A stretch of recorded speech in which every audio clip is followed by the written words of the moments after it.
Hey, what up, what up, what up, what up?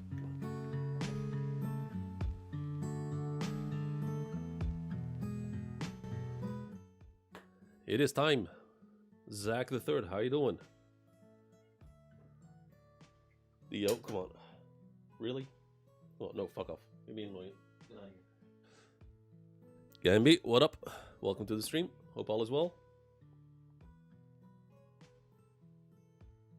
First, technically unofficial,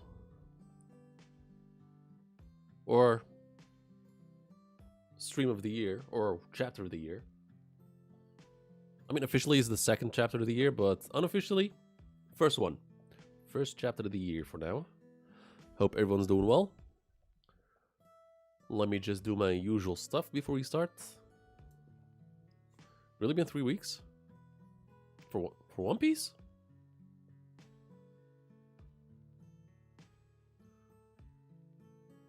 I mean, I stream. Hold up, when was the last one? I mean, I did the power scaling stream last week. When did I stream?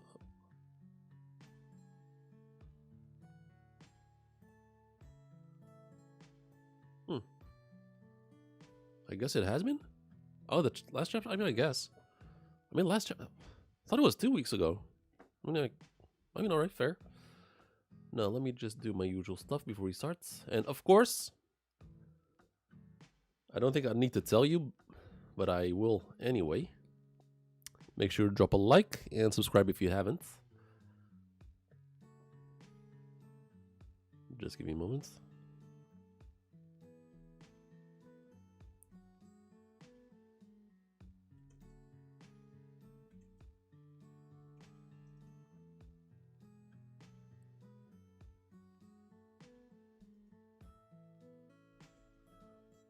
Yo, Milo, yeah. Last chapter was the tier list. That was a power scaling stream. But like 1170, I thought it was 2 weeks ago, but I guess I'm tripping here. I mean, my whole perception of time is just completely fucked right now.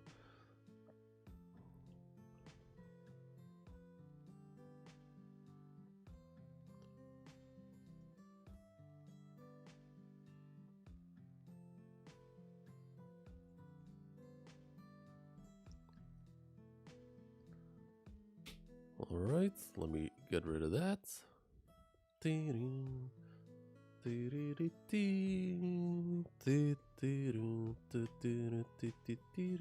Feels like I don't. Okay, my cat's being crazy annoying right now. Time is an illusion. Guess it is. Last chapter. I'm trying to think. Last chapter we left off with.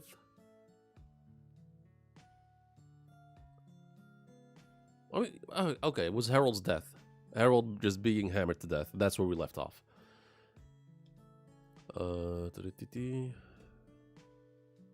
yeah, we ended off with Loki being forced to kill Harold because there was no other way. And Loki eating the legendary devil fruit, which is most likely a Zoan, mythical Zoan. Yeah, final blow to Harold. Yep. Another brick? Yeah, I mean, it's expected because that always happens around New Year's and around Christmas. There's like there's a lot of breaks that are not. There's a lot of breaks that happen here and there. So after next week, things should be back to normal, I think. What up, Jay? Hope all is well. Let me just send one final link. Let's see.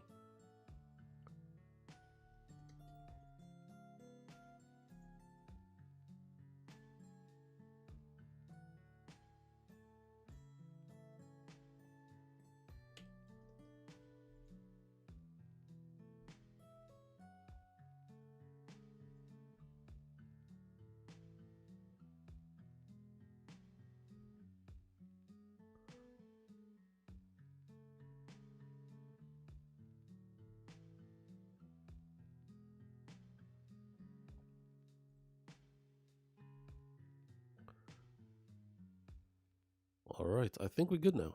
I think we are ready and set to go. About to sleep? I mean, I am pretty sleepy.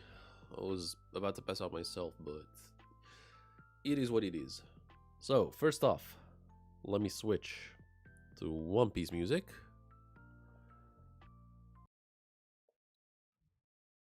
They over there? It's almost 7 p.m. here, but I had a hell of a work week once again. Because I had 2 weeks off for work, from work, around Christmas.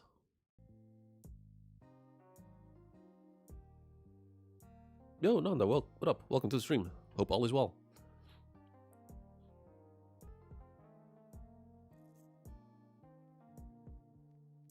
Just came over from the gym. Nice. Yeah, I mean, I'm gonna stream and I'll just see what I'll get up to tonight. Maybe I'll just go to bed. And if not, I'll just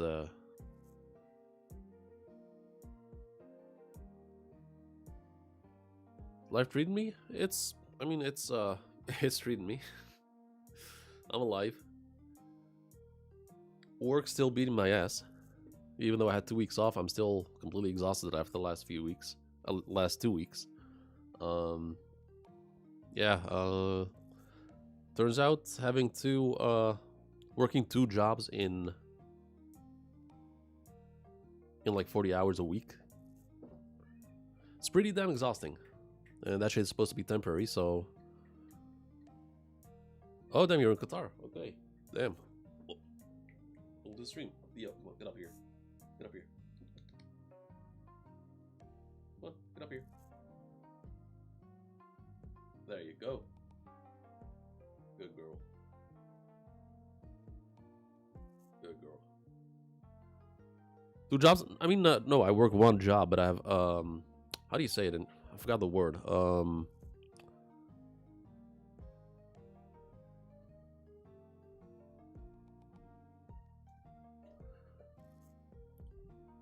So, I mean, I have 1 job. I mean, I work for 1 employer. I just work 40 hours a week. But in those 40 hours, I've gotten like another job on top of that, which normally takes like a full work week to get done. Yeah, we're in the same time zone. What up, Crazy Gold? How you doing? But yeah, disclaimer. I most likely have been spoiled due to a thumbnail from Grand Line Review. I stayed off YouTube all day. I didn't do shit. I only listened to music while I work. And I opened YouTube in order to prep my stream, and it was right there in my face. So, lovely. Love that shit. Fucking love it when people just spoil shit within the first 24 hours. Civ?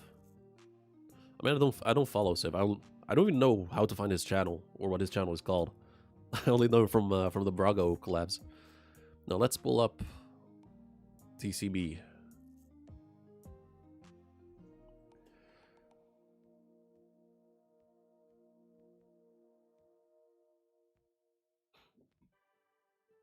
So,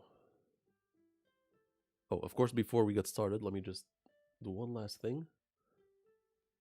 Just in case someone ends up subbing to the channel. Stream elements.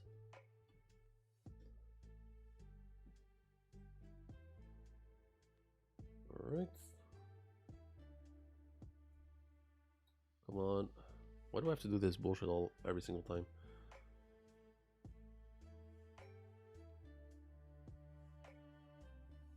Overlays. Also, guys, how's the audio? Is it too loud? Not loud enough? Is the music good? Is my voice good?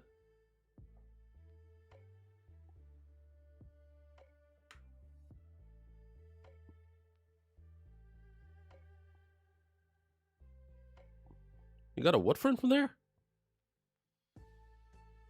Everything straight? Alright, good shit.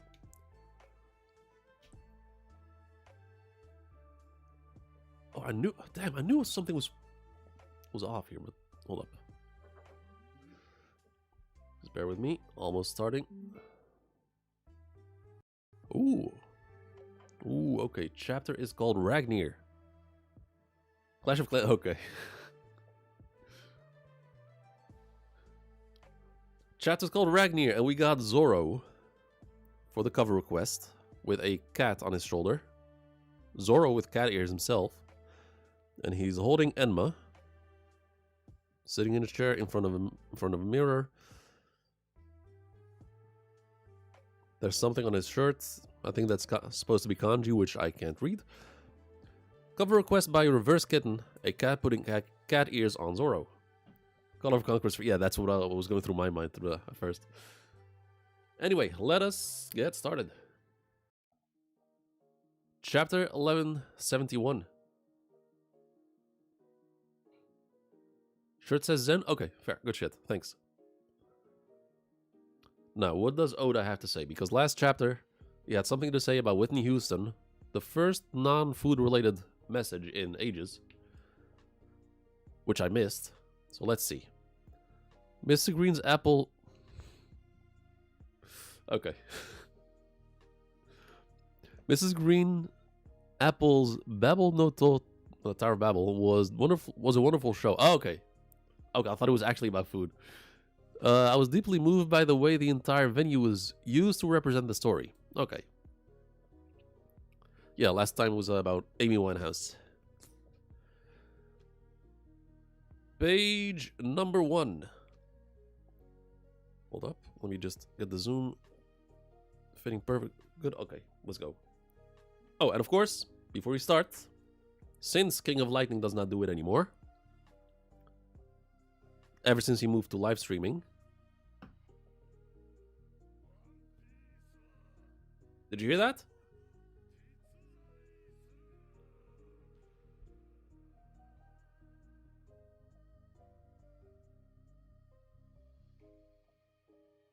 Wait, it didn't work? Hold up. No.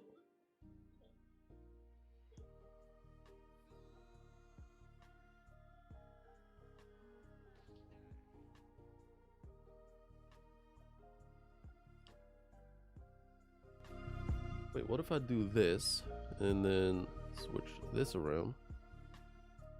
Barely hear it. Maybe the volume was too low.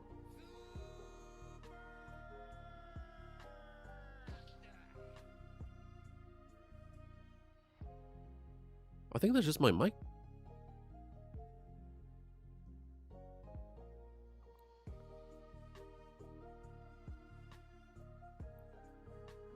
Wait, it was working like last stream. That's...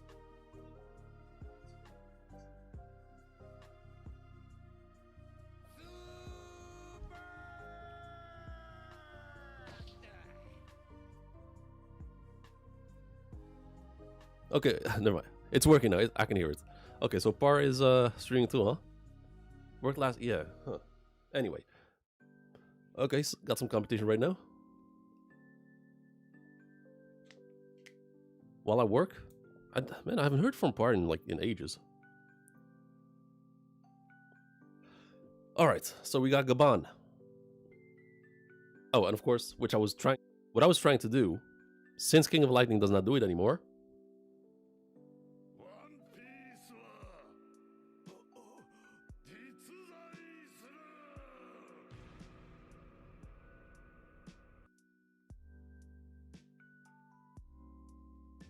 Whitebeard.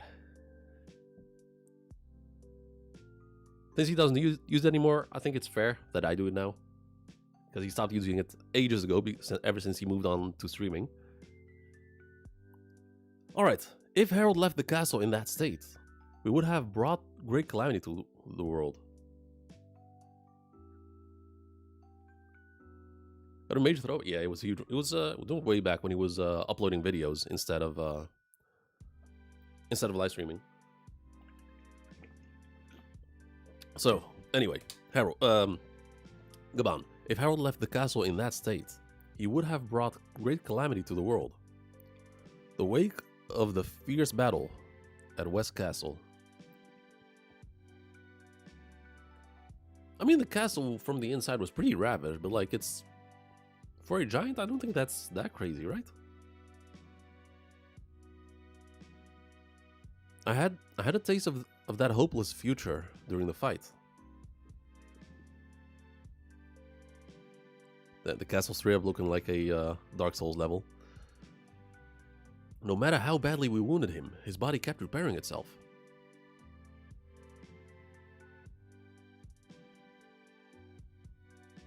He meant Harold himself? No, I know what he meant.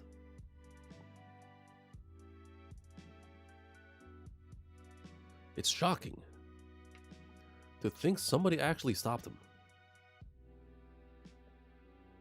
So what does that mean? What does that say about Loki? Did you know this sacred treasure will be that powerful? Jarul? No, I actually knew nothing about it. All I know is I get chills. I get chills down my spine when I imagine what would have happened if Loki hadn't been here today. And the sword just through his head.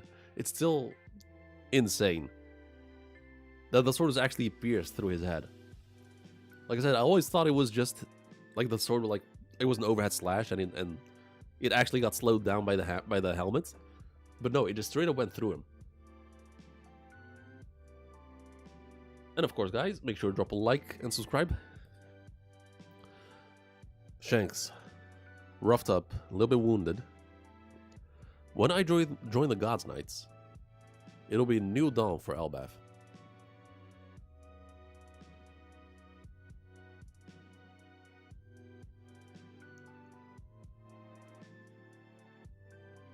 If you have any wish, simply name it and it'll be within your reach. You've truly endured a miserable, squalid life. Until now, my poor child. Is that the champion of God Valley talking down to Harold? It's fine, the helmet saved him. Loki wasn't stronger, it just Harold let his guard down so Loki can kill him. Towards the end, yeah. Before Loki killed him, yeah. But while Harold was possessed, there was no holding back there. Talking to Shanks? Oh, I was about to say, yeah, okay, that makes more sense, yeah. That makes more sense. Still. Forget your former life on the surface. The commoners down there don't even count as people. Shanks. Okay, so...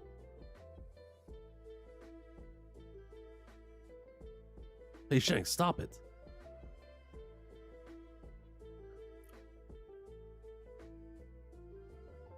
I think he's pulling a Nami here.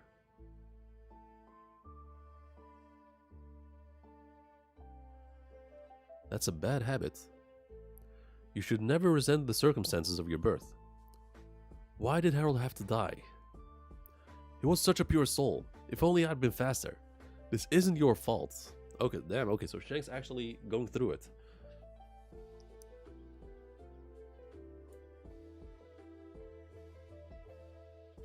You should never resent the circumstances of your birth. Alright, go on being a dad. Listen, Shanks, you are here for a reason. Everyone's life has some meaning to it. You just gotta hold on. Interesting.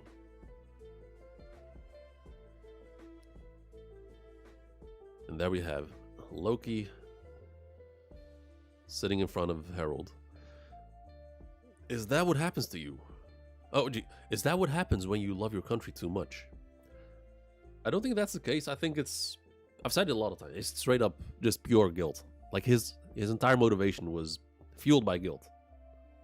He was more conscious and took hits head on while he smiled.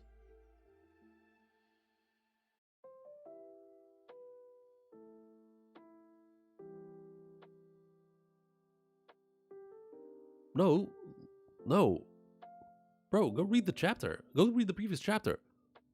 Harold smiled and stopped and told Loki to kill him before Imu was taking over again. Loki got his devil fruit and just neg-diffed Harold. Harold was not holding back. Harold was going for the kill and got neg-diffed by Loki. And Loki gave him one hit after that with the hammer, and that was death. That was kind of crazy. You see the dead soldier, like how much smaller he is compared to. Use the hammer. No. Yeah, no, that's what I'm saying. But it was one hit with the hammer. He gave.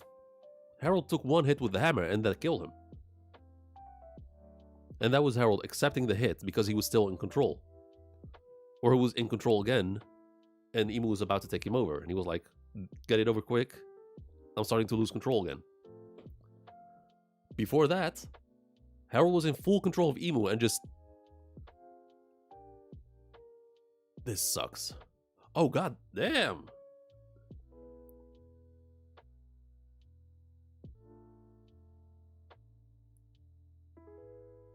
This sucks, he says. Wow.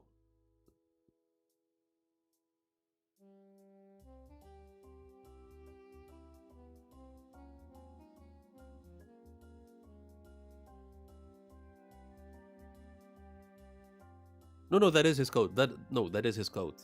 But I'm talking about underneath. Underneath, that's not the coat. That is it?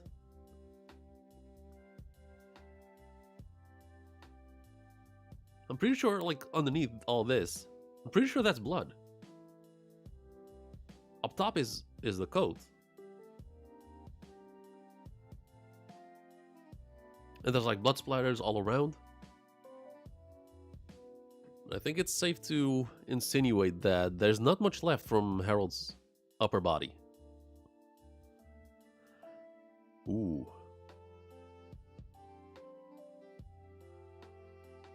He was a rare ancient giant. It looked like he'd shattered, but I mean, I thought his body was going to completely disintegrate. I didn't think that would. I didn't think he would have a body at all after that. He was a rare ancient giant, enhanced with even more power and an undying body. Those traits made him a true monster, and yet he was still killed. Who could have? Is something unforeseen lurking in Elbaf?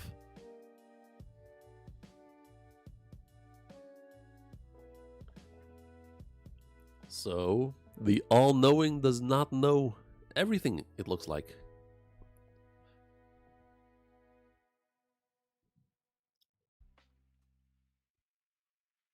Those traits made him a true monster, and yet he was still killed. Who could have? Is something unforeseen lurking in Elbaf? Confirmed he doesn't know. I mean, I guess it makes... I mean, Elbaf, I guess, has always been isolated. And the devil fruit, I would say, has been in Elbaf for, like... I would say maybe it's... Because last chapter they said it was in Elbaf for centuries. But I think that might be an understatement, because I don't think the giants actually know how long it's been there. We should have the abyss pentagram carved. Wait, we should have the abyss pentagram carved by Harold inspected. That shall not be necessary. It would only result in the death of another knight. Even it's like, nah, y'all are trash. You're gonna die instantly once you get there.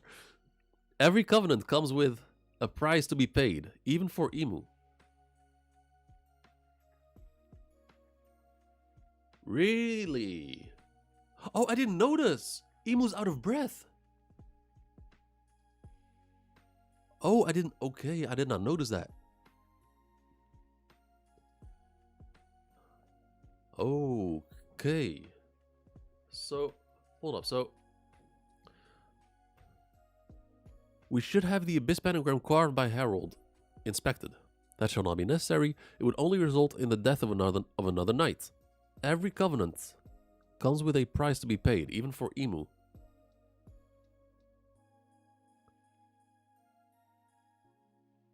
Loki literally said, if you come back to your senses, then Harold replied, don't drop your guard, look around, and beyond redemption. Yeah, we've seen Loki beating the absolute fucking shit out of Harold from Loki's point of view. We saw the claw like attacking Harold. Loki in his devil fruit form beat the shit out of Harold so much that he repelled Emu to a certain extent. And that's when Harold came back to his senses.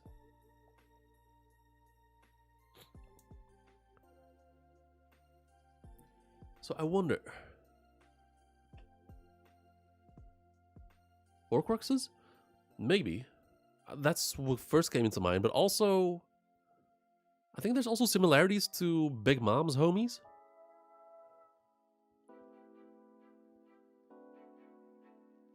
Because Big Mom puts bits of her soul into objects.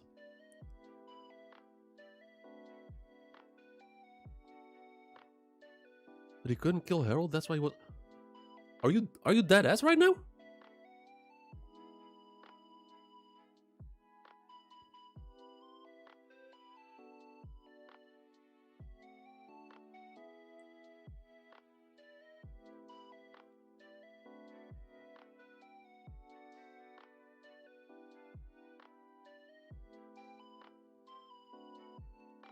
What are you even saying?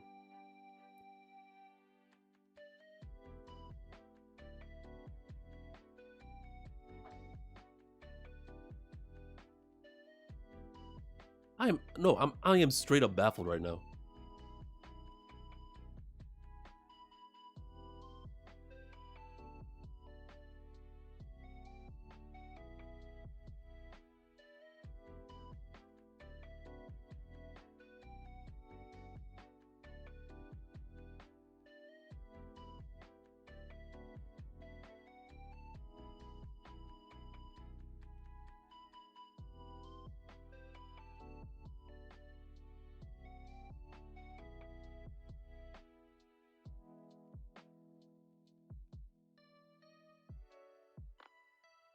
Revisit the chapter. I have it fresh in my mind.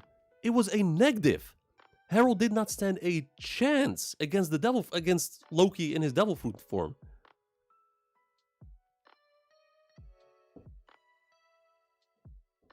It was 2 attacks.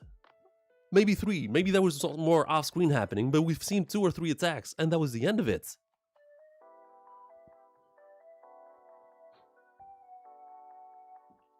And it's not like he got sidetracked or something. It's not like he got... Oh, Jesus. Fuck.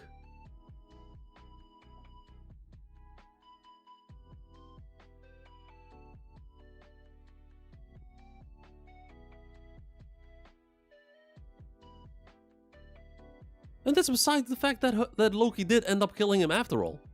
After that. What's stopping... Let's say Harold goes back to his insane emu state. What, you think he's suddenly gonna be overpowering Loki? Fuck no. If you get negative like that, there is no shot.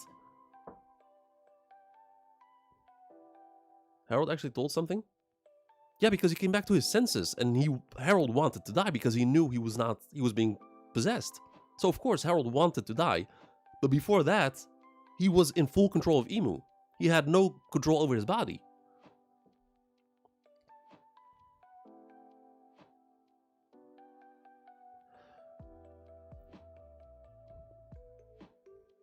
So, seeing this, I wonder... Every covenant comes with a price to be paid, even for Emu.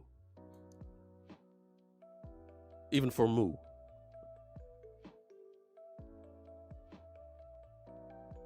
And to me, that's just... I don't remember who said that, but the Horcruxes from Harry Potter, obviously. But also, Big Mom's devil fruits.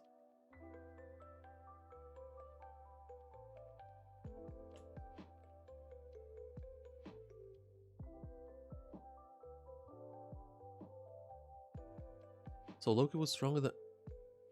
Yeah! Yes! Dead ass, yes!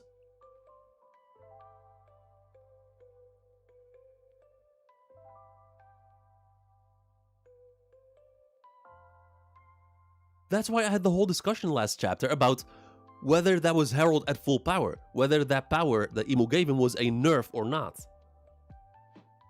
Because he was not fighting as his usual self. The way I broke it down for like half an hour. His fight against rocks. How he was blocking, dodging, countering. Those were actual fighting skills. Once he got his immortality stuff, all that went out the window.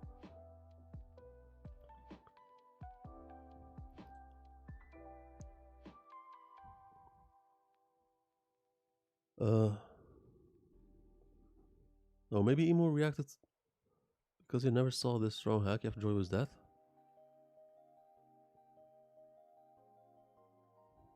You think the huffing and puffing is because they felt the hockey? I mean, we haven't seen the hockey reach that far away, like how Joy Boy did in Egghead, like with the knot. That shit had Emu sweating, but this was straight up the death of a God Knight.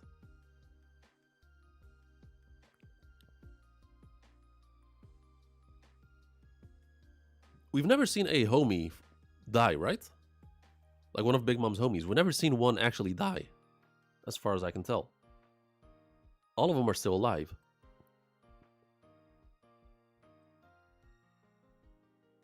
So we don't know how a homie's death would affect Big Mom. We saw? Which homie? The door homie? No, I'm talking about the like Napoleon, Zeus, Prometheus, like the actual relevant ones.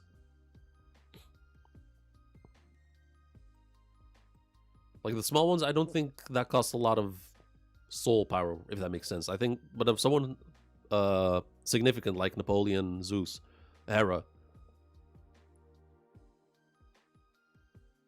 like I think if you kill one of those, I think that might affect Big Mom.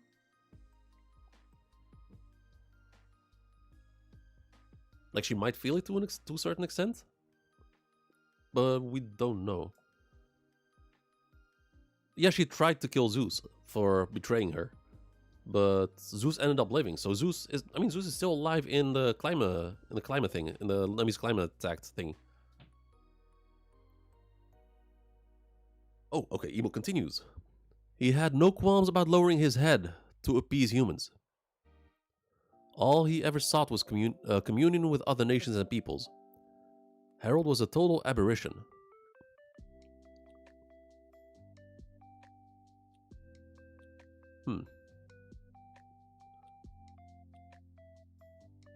Emu not looking too great. Even though it's just a black blob. Like the way it's hunched over. Doesn't have like that same presence. And yet, he was born with the blood of those savage, battle-loving giants. Had we admitted him into the government flippantly, his very presence might have destroyed it from within.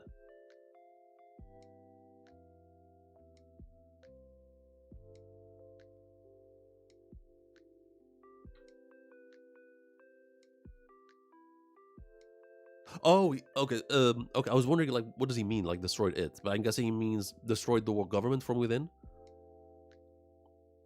because he was such a peace-loving giant and just wanted, like Emu said,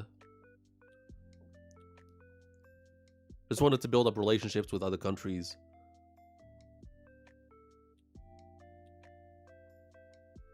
What if Emu's powers like Big Mom's or just Emu mastered its fruit? Imagine.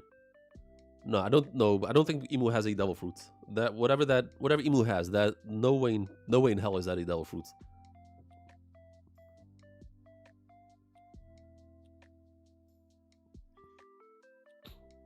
Whatever Emu has, I think precedes devil fruits. They want this positive as yeah, exactly, yeah.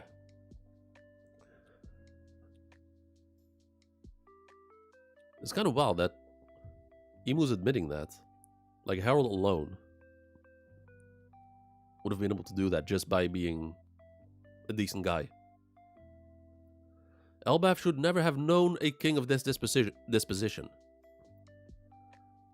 Forging a covenant with a cooperative ancient giant like him was an unprecedented... Oh my god, I can read.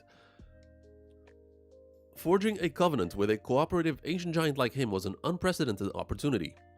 This disappointing outcome proves that history does not lie. We were always going to be incompatible.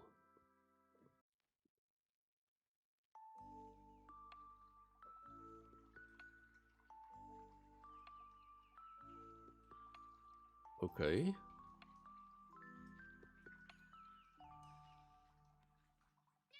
This disappointing outcome proves that history does not lie. You were always going to be incompatible. Okay, what history do the Giants have with someone like Emu?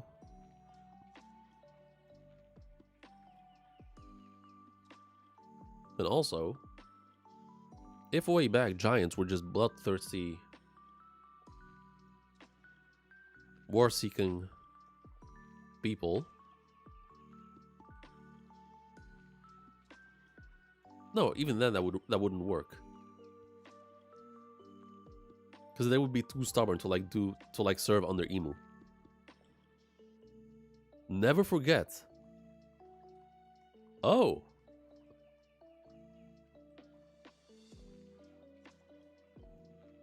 Elbaf is of the D. What, like, all of them? Like the entirety of Elbaf?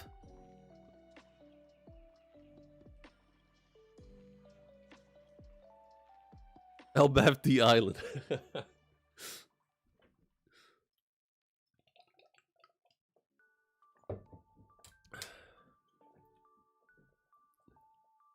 What if Declan was a nation and it broke apart after the war? That big hat. Oh, okay, right, good one. The big hat in the Holy Land. Yep, good one. And of course, the theory that Joy Boy was a giant, also a possibility. Although it doesn't really match up in the Joy Boy that we've seen in Emeth's flashback. Giant or Buccaneer, yeah.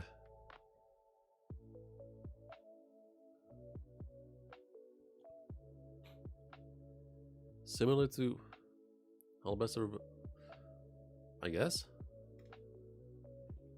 I mean, with Alabasta is essentially only the royal family. Maybe the D has the will of has the willpower of a nation which stood against Emu. I mean, I think that's in general what the D is. Like the people from way back then who were either allied with Joy Boy, or were just straight up his crew, and the D are just the descendants of Joy Boy's crew, or descendants of the Ancient Kingdom, which is also possible.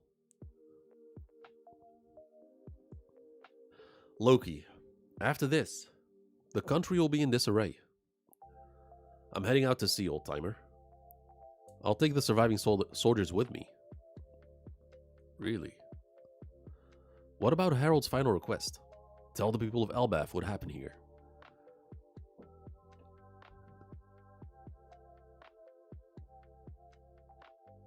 Wow, Loki actually...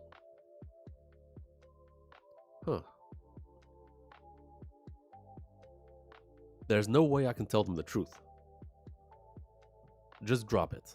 All of you. Okay, this is a side of Loki we've never really seen. Actually, wow, okay. Don't speak a word of what happened here today.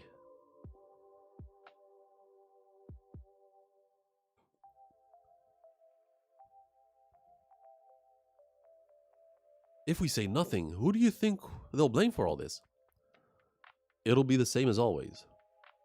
Say I were to become king, can you see me actually honoring father's ideals? I can only tackle this in my own way.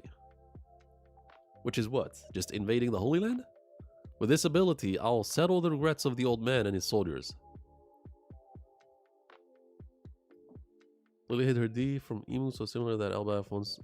Yeah, but we don't know who the royalty are of Elbaf. Like, we saw the shadowy figures from, like, the higher-ups, whatever they were. King Harold and his lineage, that's true. But also, like, who stands on top, like, above Harold?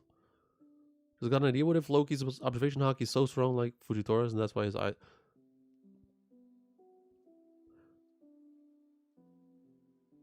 Maybe? Or it's just cartoon logic. Either way, it's OP. Don't be stupid, Loki. The world government is a big organization. It won't be as easy as you think. And then Loki just walks off. The soldiers following him. Okay, so that's interesting. So that... Wow. And the fact that the soldiers actually are following him. Something big happened. West Castle was attacked. Your Highness. After that, I set out... And here we are. After that, I set out to sea. Hadruden. By the time you guys returned to the island, everyone had already dubbed me Loki the Patricide. And I made no effort to correct that narrative. But, and we back in present time. It's not like I was crazy enough to brag about killing him either. I didn't want everything he stood for to be dismissed because of how things turned out. With all that in mind, I just I just had to think about the meme. About the meme of Loki actually straight up telling the whole thing about Shaki and Rayleigh.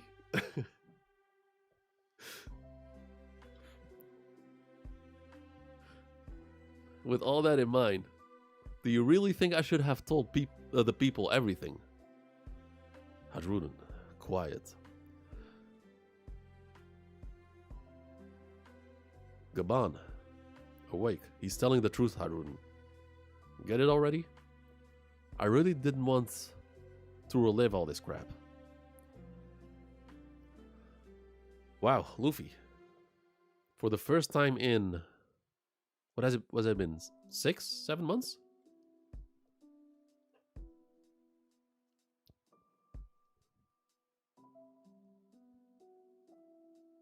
And I'm surprised he's still there. I thought he just ran off already.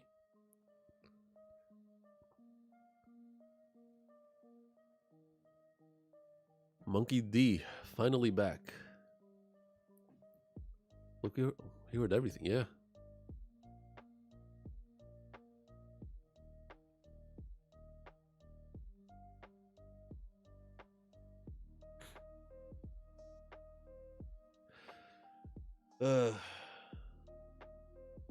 I got the same feeling as when the Oden flashback ended. Like, I was happy to see the Strats again, but fuck, I was so sad that the flashback was over. This was so, like, this entire flashback was phenomenal. Elder Jarul, always oppose to your execution. I can understand why you chose to keep this a secret. Father choosing death in the face of the government's manipulation. The world government has been our enemy all this time. I wonder what did they do to Father?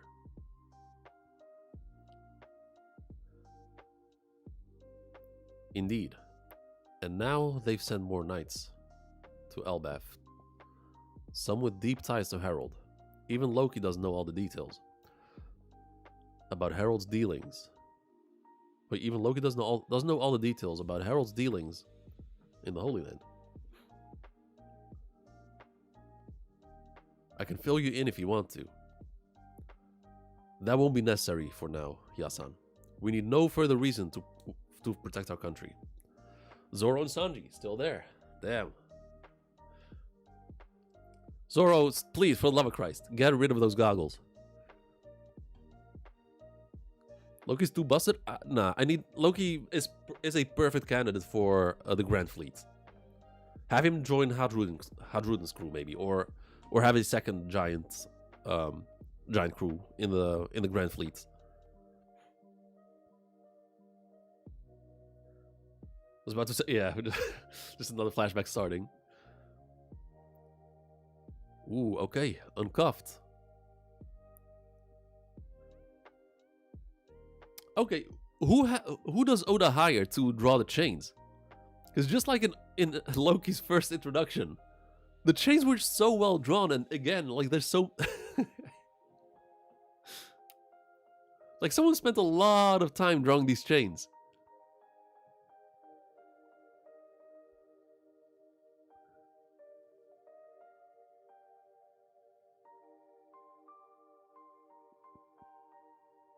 Like, they're just satisfying to look at because of how smooth they're drawn.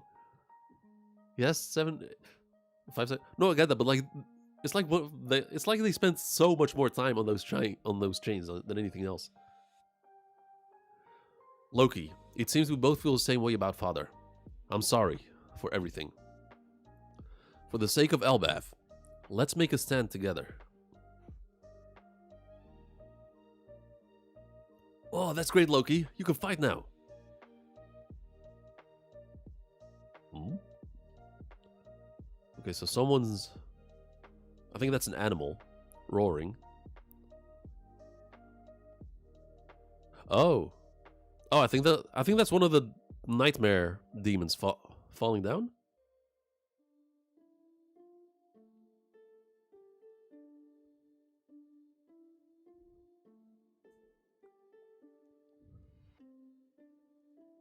Oh, yep, definitely. Yep, that's... I think that's a Draugr? That's one of the monsters that was rampaging up there. They've got tons of creatures running wild. Where did that come from? Isn't that a Draugr? Yeah, okay, it is a Draugr. I've never thought those were real. This will be a good warm-up. Go on ahead. I'll just jump up. What in the world is that? Says Luffy.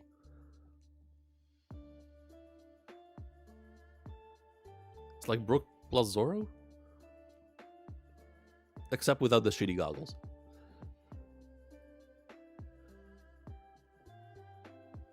What's going on up there?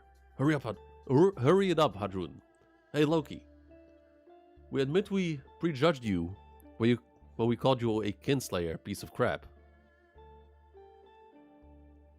We're really sorry. But this doesn't undo all your other things you've done. Shut up and go already. I don't need to hear you guys yap. Yeah, this is the best. I can move. It's so freeing. Is Luffy climbing Loki's leg?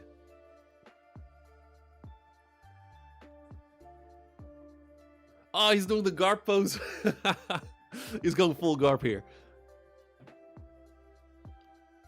Ooh. Nika pose? No, he's got his arm. He's got his arm on his hand on his arm. That's the Garp pose. Look very carefully. Like, that was the same shit that Garp did right before he did the Galaxy Impact.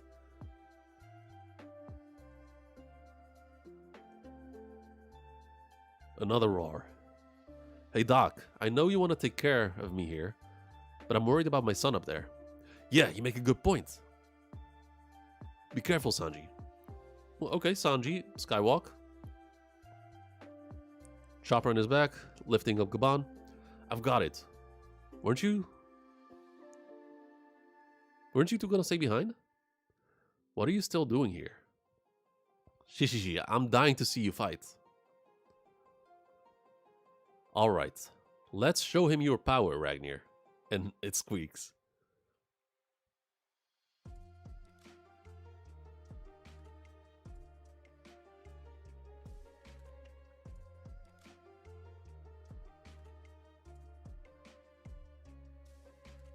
Oh?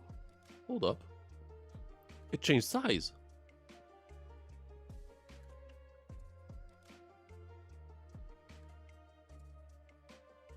Okay, this is... I guess this would count as the Nika pose, although he's just leaping up. But the hammer... Okay, now this is just straight up Mjolnir's size. Like a one-handed hammer.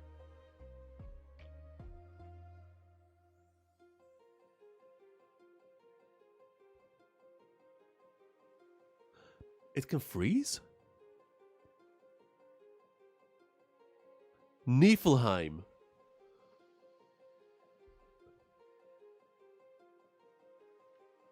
And Niflheim is the realm of fog and ice.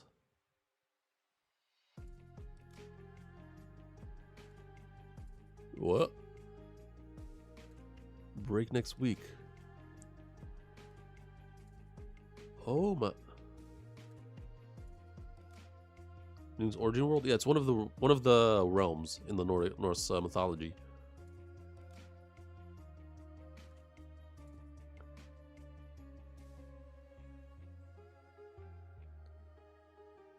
So it has lightning. Multiple elements, I guess. Seems like it.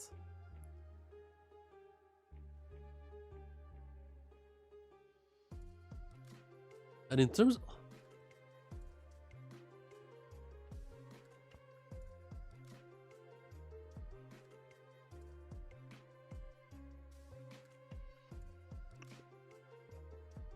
Now this is almost Aokiji level in terms of the amount of ice he can summon. No. What I was spoiling was the fact that we're back in real time. That the flashback ended. I saw the thumbnail for a split second, but what I saw was Luffy and Loki, and to me, that was just. I mean, I have a brain, I can think, so that just meant that that we're back in real time. So ice.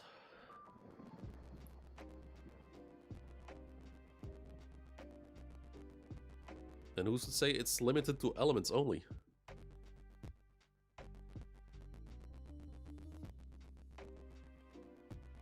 That's not the biggest point? Nah, but it's still. Because you already go into the chapter knowing what to expect. Helm means home. My grandparents' farm was... Oh, okay.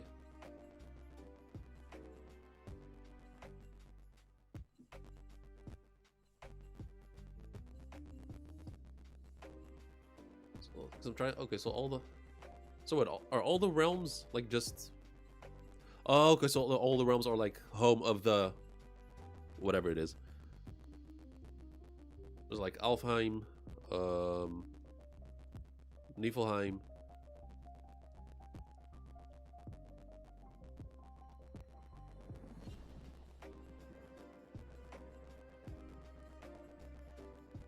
Vanaheim, Muspelheim. Okay, Midgard doesn't have the Heim in it. So does Asgard. So what does Guard mean then? Flamehammer next? I mean, if it's only limited to elements, most likely. Domain. Oh, okay, fair enough, fair enough. Imagine how hard it would be if to avoid spoilers when One Piece. Not joking. When the chapter drops, I'm taking the whole week off. When we get to that point, I'm taking the whole week, or I'm taking the whole week off. So just whenever the chapter drops, I'll just live like a monk. No internet. No TV. I'll just be reading books until the chapter drops.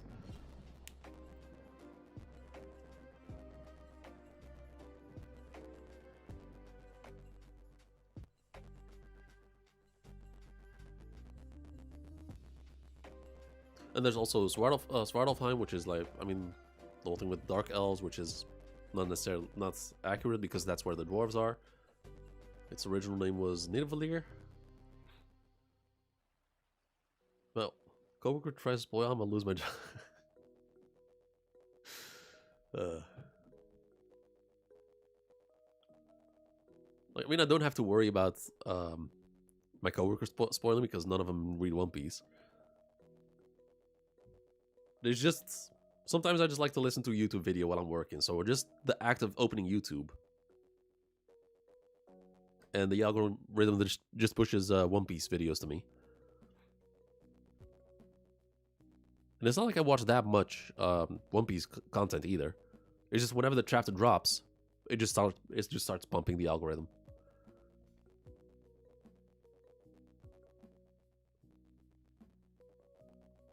Hold up. Okay, so like how deep is the bag of Ragnir? So we've seen lightning, we've seen ice. I think it's safe to assume there's fire. Wind, maybe? Don't know how that would work. Earth? Like, you just earthbend with that thing?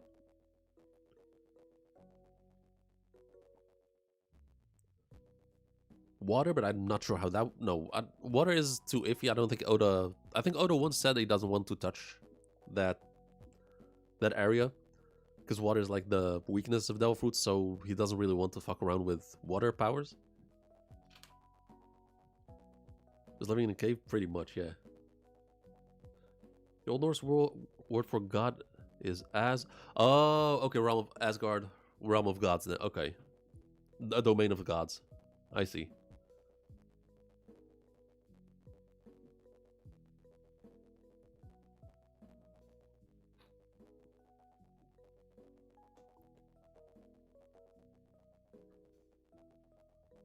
So next chapter. Next chapter. Oh, wait a minute. Did I miss something? Where is he?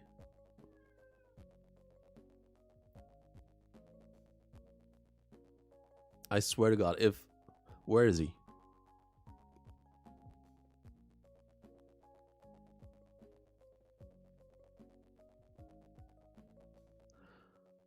I swear to God, if Zoro got lost. Because we got the giants going up with the elevator. Sanji is skywalking up. Where the fuck is Zoro?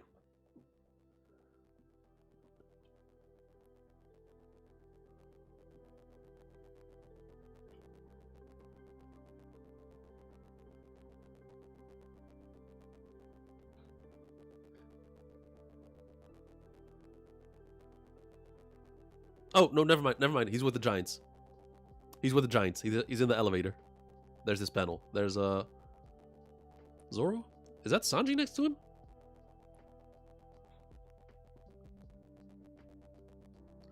Okay, so Zoro's on the elevator. Okay, good. Because the last thing I want is for the plot to like slow down because either Zoro or Sanji is not there. I need them all of them there. Just to get it over with.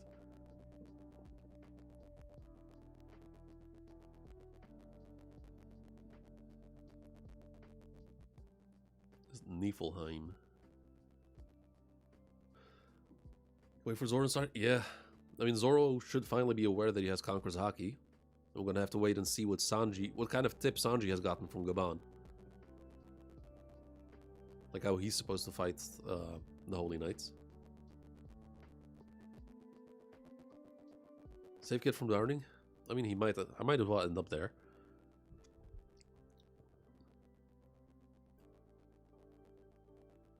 And it looks like Luffy and Loki are gonna arrive last, I think. Even though Loki can just jump up there. I think Oden is purposefully separating Loki and Luffy from the rest.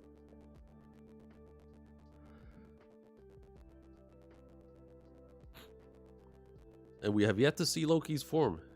His devil fruit. And that should... I'm starting out having a headache right now. Only time Zoro isn't lost when he's unconscious. Yeah, or being carried by someone.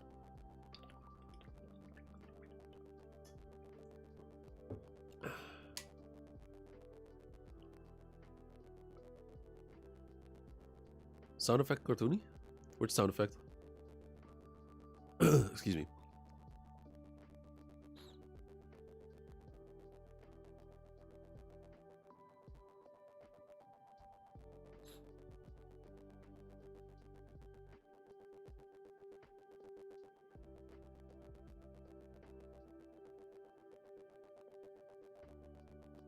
Wait, I was not tripping, am I? Like, the hammer actually did, the hammer did shrink, right? Like, it got smaller. Do you think Loki being a dragon is a bit too much? No, I don't think it's a dragon. It has to be Nordic themed.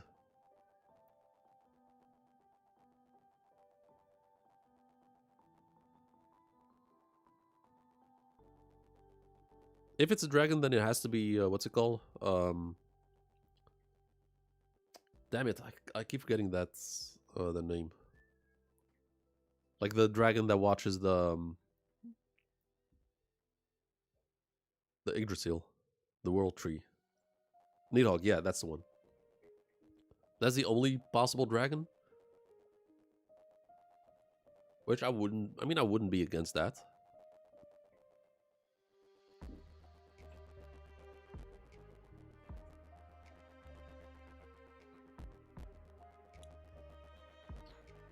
And also, Usopp, it's now or never. This is Usopp's make or break moment. If Usopp doesn't shine here, then it's over.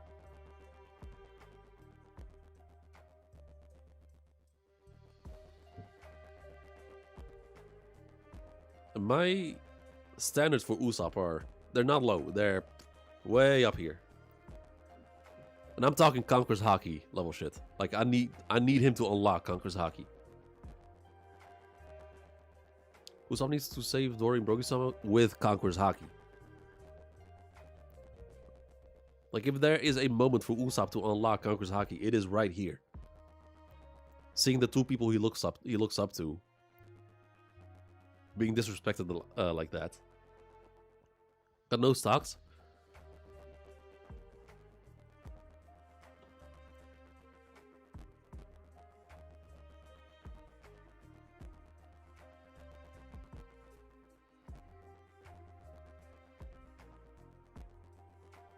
I got to watch One Piece live action. She recognized Big Saki from the humming while I was growing up. Oh, okay. Nice. Speaking of live action, so the live action is dropping in less than 2 months on March the 10th, which is on a Tuesday. And I am going to be watching every episode live on Twitch.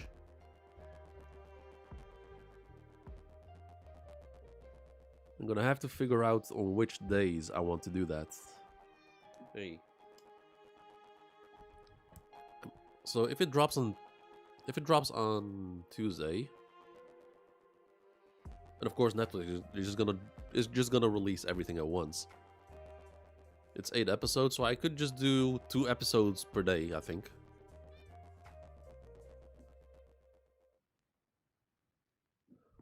But a good amount of Usopp's like even on Egghead.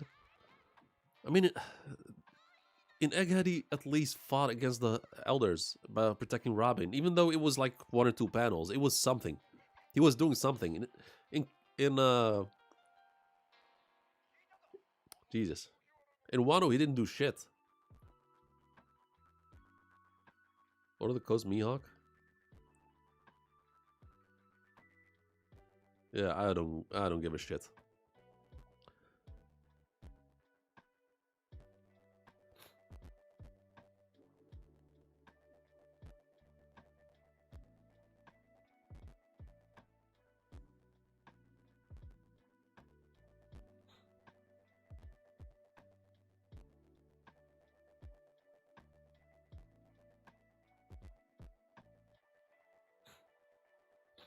Yeah, I'm staying the fuck away from all that. I'm completely done with that. I do not give a single shit about agenda. About agenda piece.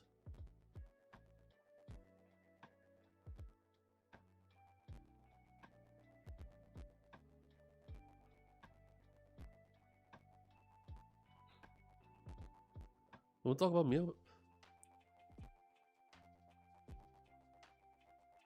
I mean, he is I keep saying it, he is a character made to fight Zoro.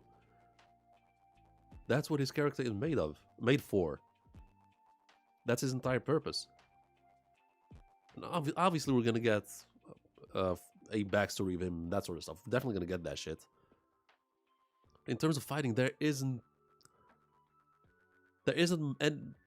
anyone significant enough to have Oda fight him.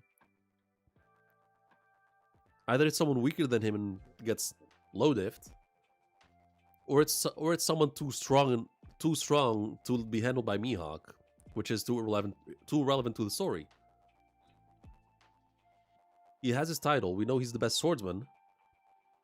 From that information, I've always had him on the level between admirals and emperors. So I've always had him between Akainu and whatever emperor is above him. That's where I always had him.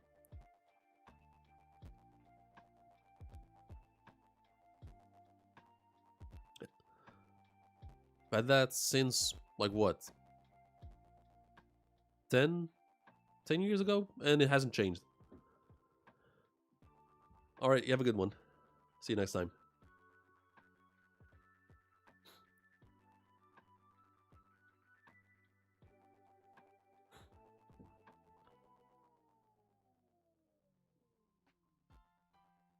Man, I'm having a headache. Fuck. That's not good.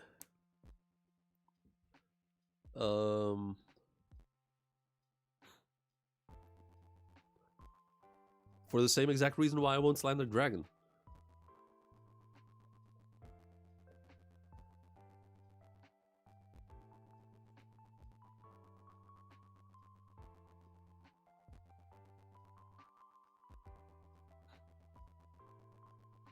The slander will begin.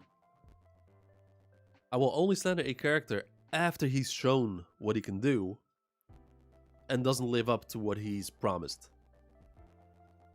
For example, the champion of God Valley. For example, the Holy Knights. For example, Kizaru. None of them have delivered. For example, actually no. I wanted to say the Gorosei, but I never even had them as combatants to begin with. So I can't even call the elders the Gorosei frauds.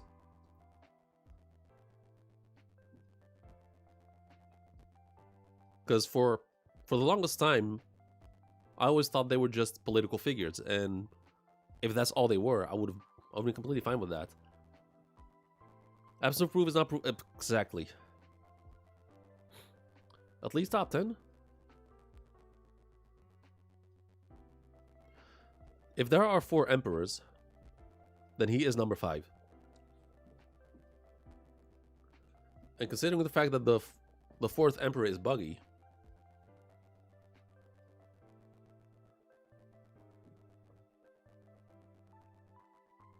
never hyped with that much. They were always scared of you. Yeah, exactly. And also, besides that, I never considered them being fighters before Egghead. Like there were always discussions of whether they can actually fight, whether they can actually throw hands, and most people, at the most, were like Venus Juro maybe they were always referred to him to the guy with the sword, that he could maybe fight. The rest of them, nah. And so far, that was a actual accurate theory, because the only one who could throw hands, who could actually fight, was Venus Juro.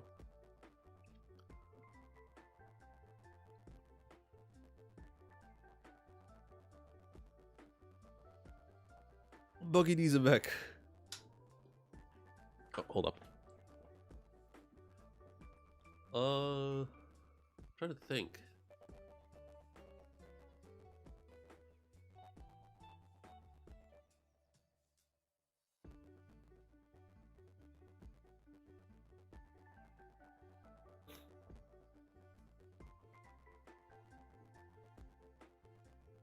Hasn't come Bankai yet. And I've said it a lot. I've said it a lot of times on stream, and I'm gonna keep saying it until I'm proven wrong or proven right, or at least that's what I want to happen. I don't want Mihawk to have Conqueror's Haki at all. I want him to be at that level with nothing but sword skills and just basic armament and observation Haki. Just so there's variety, that there's a possibility for people to rise to that level, to be close to Emperor caliber, because of just by pure skill. That's what I want. I want there to be a variety. I don't want Conqueror's Haki to be the end-all be-all. Like, I don't want Conqueror's Haki to become essentially Super Saiyan.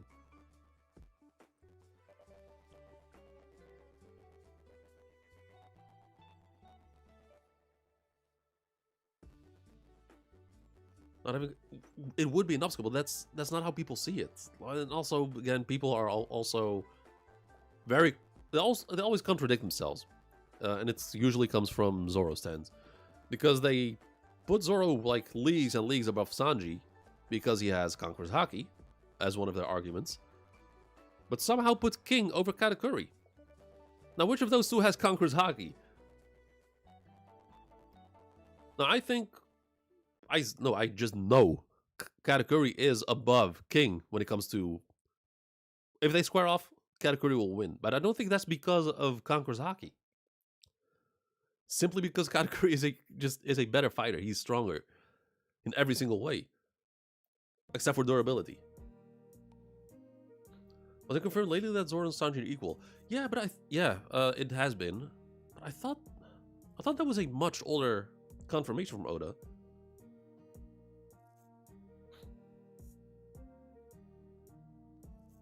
I could have sworn that Oda said something similar, like a year ago or 2 years ago.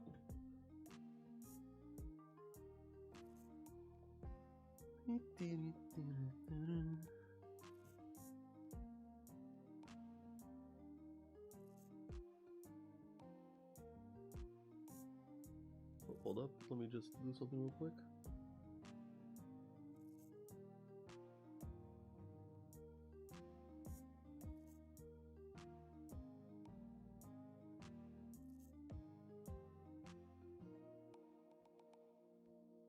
Okay, that works.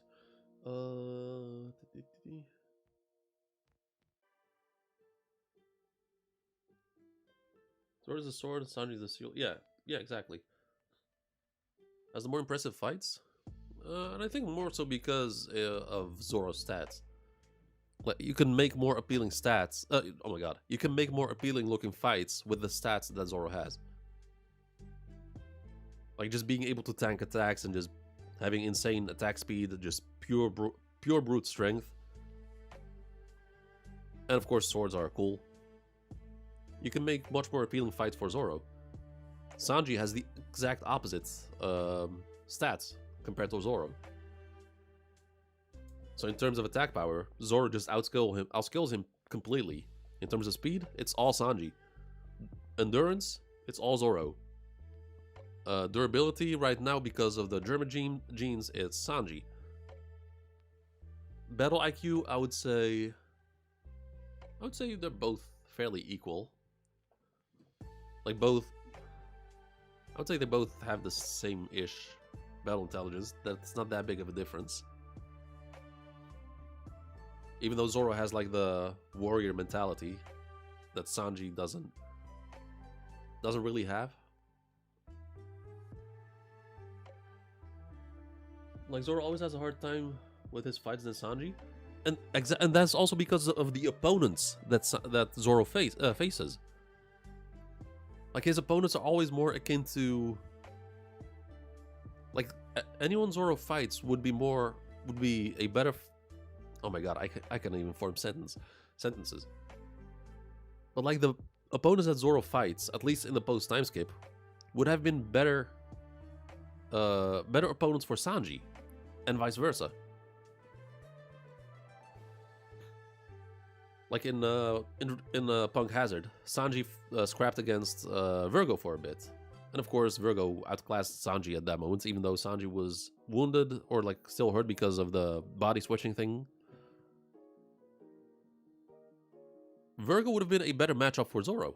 I think Zoro would have done much better against Virgo.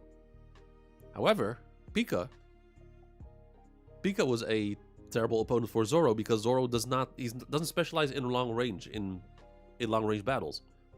So Zoro had to be thrown, and because he doesn't specialize in observation haki, he had to like actively focus on his observation haki to locate where Pika was in the rocks. Sanji, I would say, would have had a much less harder time compared to Zoro fighting Pika, because all of Pika's weaknesses are Sanji's strengths. And I'll take it even further in Wano. Sanji had a terrible opponent to face because how do you say it? Queen was a bulky meathead strong opponent. Like you needed pure raw strength to fight him, which Sanji doesn't have. Zoro, however, if Zoro faced against Queen, I think that would have been a low to mid diff at best. He would not have struggled as much as Sanji, because Queen is slow, So Zoro would have just been able to like focus on just pure raw strength and just take him out. And I also think Sanji would have had a easier time against King than Zoro did against King. So once again, King was a aerial fighter. He had mobility, speed, like insane speed, all which Sanji has. Sanji would have struggled a lot, but I think because of his observation haki, that would have been a huge bonus for Sanji to take him on easily compared to Zoro. And Zoro also relies a lot on taking the hit and then countering, which is too dangerous to do against King. Like King's attacks are just lethal, straight up. So Zoro needing to like take the attacks and then hitting back. It worked for him in the end, but it was not ideal.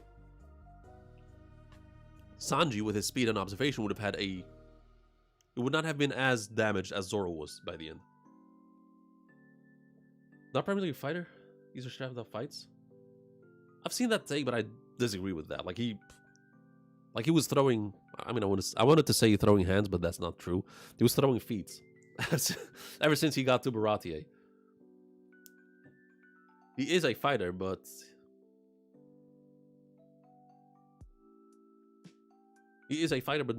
But his role is a cook. We're gonna surprise Sanji. That too, but Sanji was also just straight up beaten up from when Nami was in his body. Oh wait, don't think outclass Sanji. I mean, Sanji was keeping up at first, but after Sanji kicked him into the wall, he was just overwhelmed after that. Sanji was overwhelmed after that. He even broke his shin, which is crazy for Sanji. Queen was drawing out the fight with Sanji to flex. Yeah, he wanted exactly, but also Sanji definitely would have wanted to finish that fight a lot faster. But he just didn't have like the raw attack power that's required to beat Queen, which Zoro has. And he had to push himself by like unlocking the Ifrit Jambe. Even though the Ifrit Jambe was like a huge attack buff with the German genes and stuff, it still had to be like a multiple hit combo. Like how many attacks was that? Like the final attack against Queen, what was it, like 15, 20 kicks?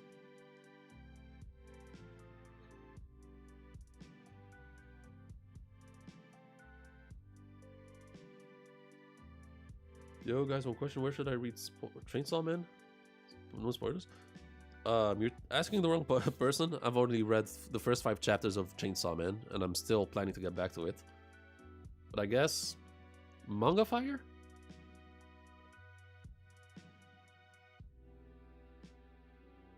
Getting ready for work? Alright, you have a good one, Milo. I'll catch you next time. Sanji can take more damage without taking that much damage.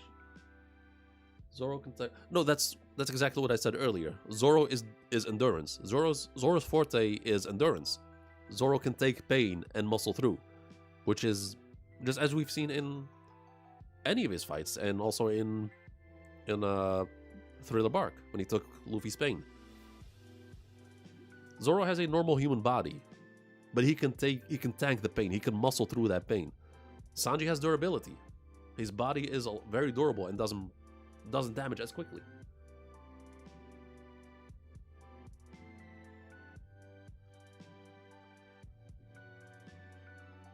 So, like, if I were to make a chart of like all the fighting stats that are out there,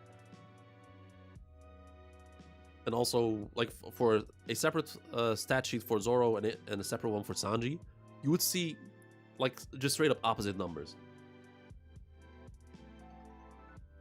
Like, even to like how they fight. Like, Zoro uses his hands for his swords, and Sanji uses nothing but his legs. Let me show you guys something. There's a phenomenal, like the best Zoro and Sanji YouTube video ever. Like, I don't hear people talking about her enough, but she is phenomenal.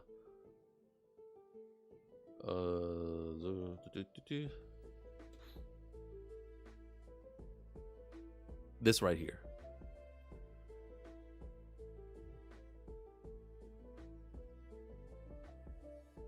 Oh, did this? Okay, stream's lagging. Stream's lagging. Fuck.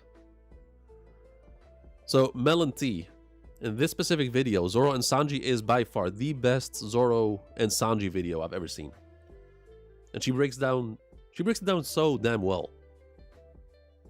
Zoro has more willpower. Not necessarily, but yes and no at the same time. Because Zoro is like willing to die for his, he's willing to die for his goal, which also requires like the warrior mentality. He has the samurai mentality. And it goes so much deeper. I could go in it for much longer to break it down, but like this video just summarizes it perfectly. For the answer question, which is the accurate strength? I have no idea, man. I just don't know. I've only read 5 chapters of Chainsaw Man, so I couldn't help you there. Sanji broke Queen's sword, so Queen might have had sword fights with Zoro. Nah, Queen is not a sword fighter. Let's be real. Queen is not a sword fighter.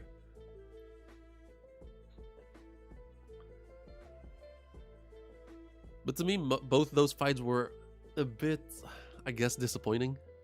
But not really. Like they were great fights. But I wanted so bad. I wanted a team of. Oh my god, I can't talk. I wanted a tag team fight. So like Zoro and Sanji fighting against King and Queen. So like 2v2. That's what I wanted. I wanted to see Zoro and Sanji just doing what they did in Long Ring Longland in the Davy Back fight.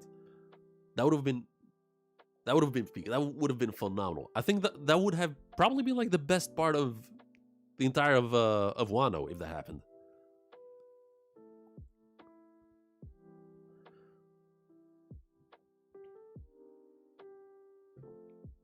Melty's mate, yeah, I haven't watched her latest videos yet.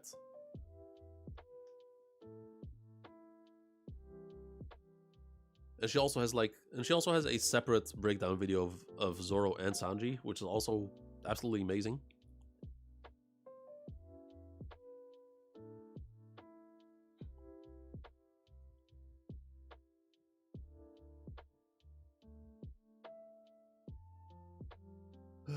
Man.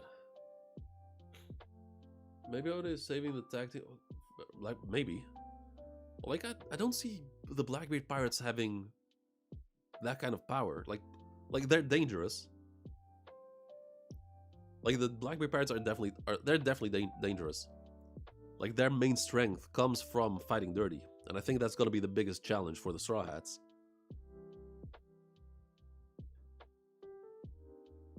But like, pure raw fighting, like pure brute strength, fighting skills, just straight up hands, I don't see anyone in the Blackbeard Pirates coming close to Zoro and Sanji.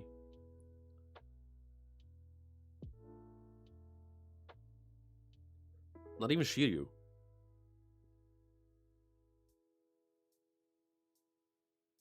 Or at least Shiryu has not shown anything that would have me put him on Zoro's level.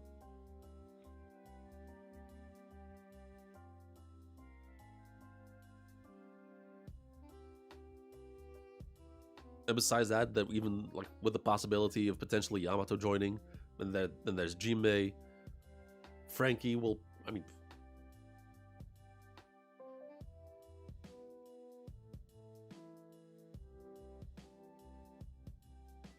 no, this like captains aside, so excluding Luffy and Blackbeard, the Straw Hat Pirates just wash the entire crew. Don't think the Blackbeard Pirates respect the 1v1. No, exactly. That's what I'm saying. That's their that's what makes them so dangerous. But even then, like, who? So let's definitely Shiryu is going to be one of the opponents against Zoro and Sanji. Like, who's the other one? Lafitte? I mean, actually, Lafitte would be pretty. Oh my god, Lafitte would be pretty dope. Because we haven't really seen anything from Lafitte, so if he surprises us, I'd be all for that.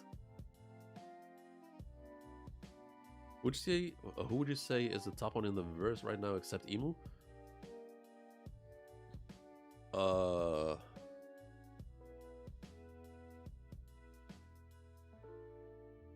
I mean, the answer is not really fair. I mean, I would say Joy Boy maybe, but I don't think that's fair since we haven't seen him. But I think that's the safest bet.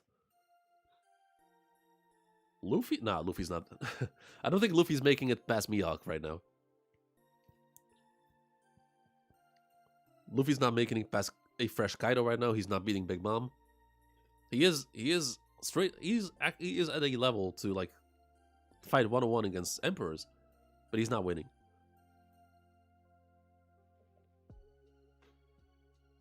Alive? Even then, I don't think he's making it past Mihawk. I don't think he's making it past Shanks. In the top 30 that I did 2 years ago, or like last year, I had Luffy below Blackbeard, Mihawk, and Shanks. But the strongest dead or alive. I mean, Joy Boy is the obvious answer.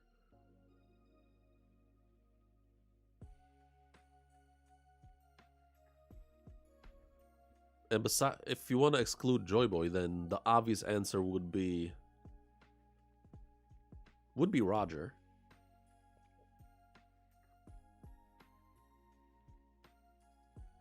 But I honestly wouldn't be mad at it if Oda comes out and confirms that either Kaido or Whitebeard were physically stronger than Roger.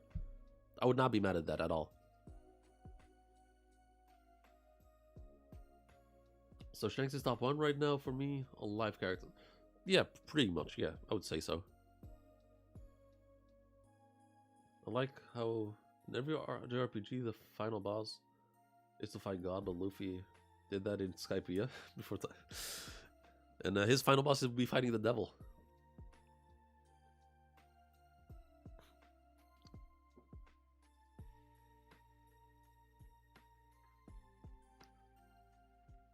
Oh, actually, hold up. There's also Rocks, dead or alive. Rocks being stronger than Roger, I would not be mad at that. Base full information, yeah. But I think Skypiea is. I think Skypiea is the entire One Piece story, except on a much smaller scale.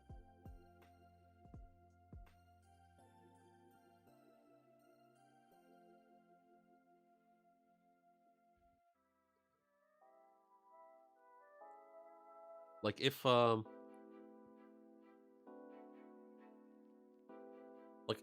once it's all said and done and One Piece is finished, I think when we look back, I think we're gonna be able to see like that the entire story has the same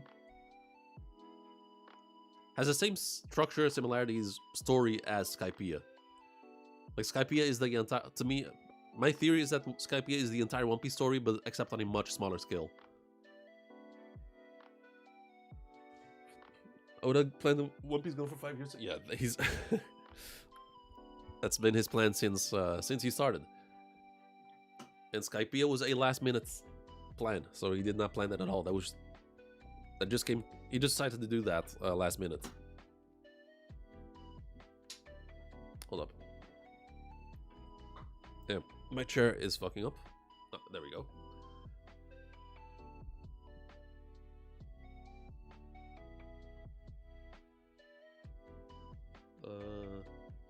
Wanted to say something too.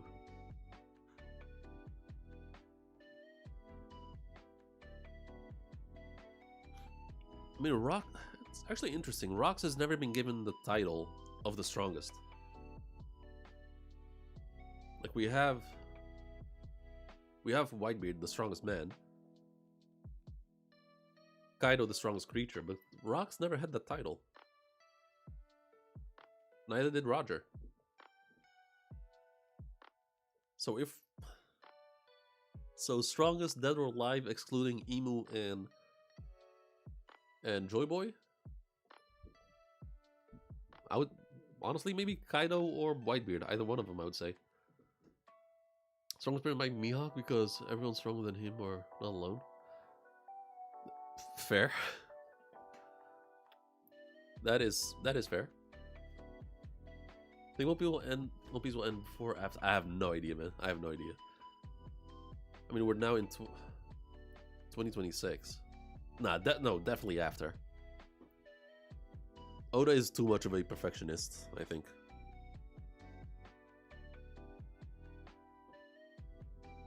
I mean, we're right now in the final saga. I mean, just the act of taking down Kaido, that shit took like 7 years.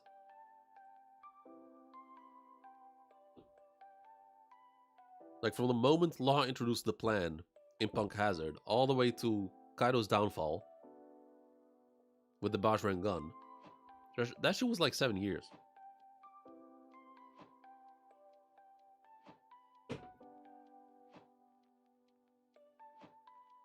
I think the story is saying that being strong alone is boring, doesn't matter. I also think there's a misinterpretation with Mihawk. Because a lot of people theorize that he achieved his goal, being the strongest, and then lost motivation. But I don't think that's the case. Like, Mihawk does not give the vibe that he lacks motivation. I don't think, like, he doesn't seem depressed or anything. It doesn't seem like he's lacking challenge. I think he's just content with where he is. I think he reached that level and just, I guess, reached his own kind of enlightenment and just accepted where he's at and is content with it.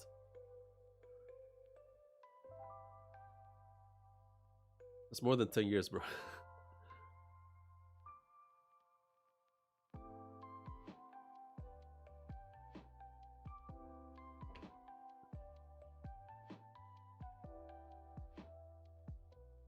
Wait, you mean the downfall of Kaido? Because that was straight up 7 years.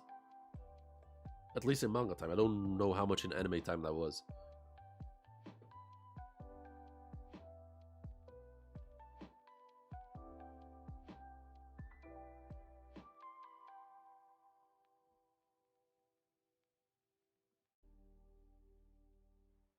I don't think he dreamed of being the strongest, it just happened to him.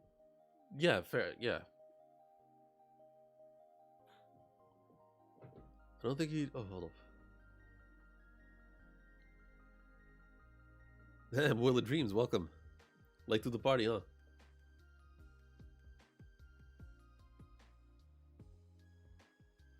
Hold up, let me just do this.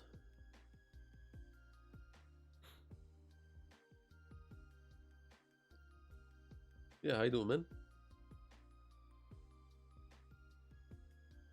Oh, damn, I completely forgot. Tomorrow will be a huge stream for Kingdom. I'll be going live like late in the afternoon and just stream for until I catch up, which will most likely be 4 hours.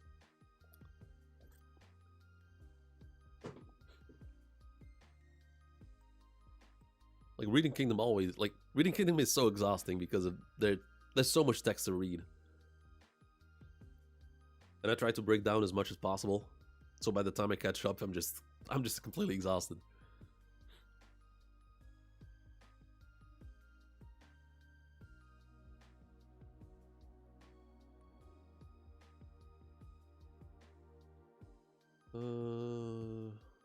Let me revisit something real quick.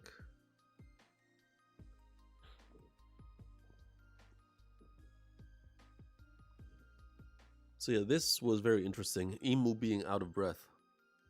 Very interesting.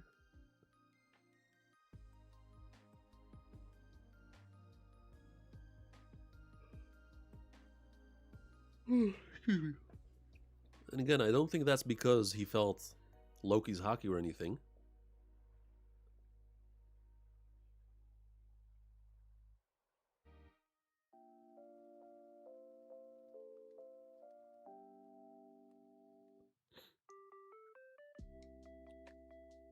I think that's just straight up Harold being killed and having part of emo in him. Now Punk Hazard and Luffy, these Kaido's like 10 years apart. Are you sure about that? And I'm talking like from the moment Law exposed his plan. Did we finish the chapter? Finish reading it? I mean, we finished the chapter. Huh. Yeah, we finished reading the chapter a while ago. We're just, yeah. Been streaming for more than an hour and a half, so... I mean, you can scroll back to the beginning of the stream and just rewatch the stream. Because YouTube does let you do that.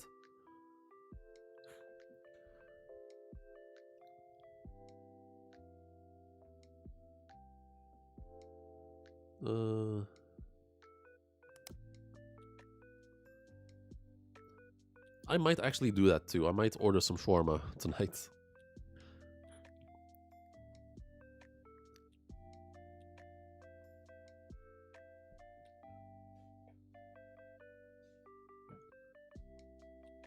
Like, we're also seeing so much of emo right now.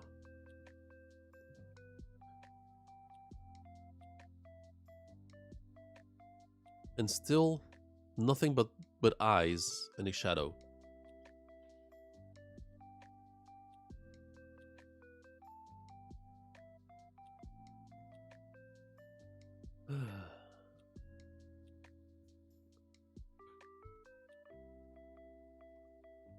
And like I said, I do not think whatever emu has, there is no way that is a devil fruit.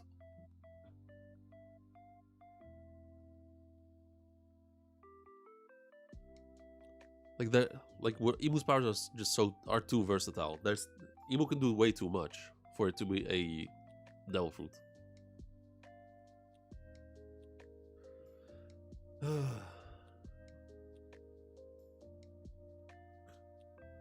Because there's a Domi Reversi, there's summoning weapons from a book. That was random as fuck. I mean, it was cool as fuck. That was a straight up cool ability. But that's a random ass ability to have as a secondary devil fruit power. The summoning pentagram. Emu's body being very fluid and indestructible. Or very regenerative. Do you have to shovel snow where you live? I mean, we had snow for the first time in like 4 years 2 weeks ago.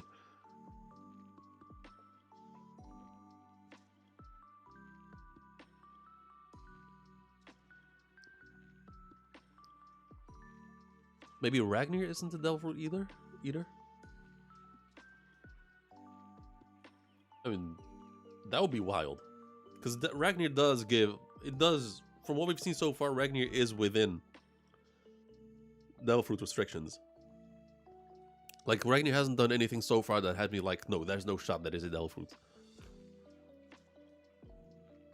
So cold here. Max temperature in the day is 22 only. Wait, you mean Celsius?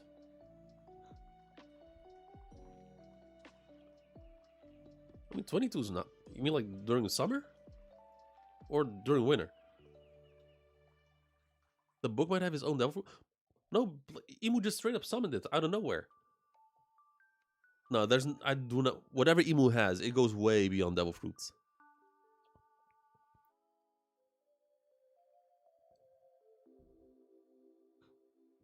There might have been something like magic before... No, yeah, that's what I'm leaning towards. That is what I'm leaning towards.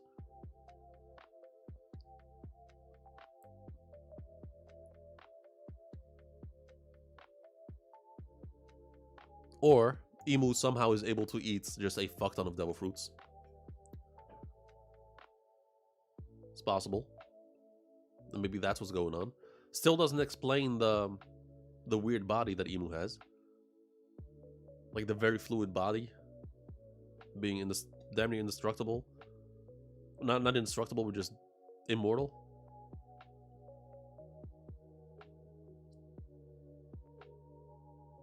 Shit don't add up.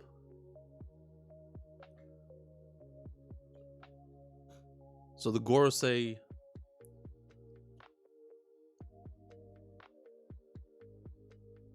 Isn't it kind of wild that people still think that the Gorosei have devil fruits?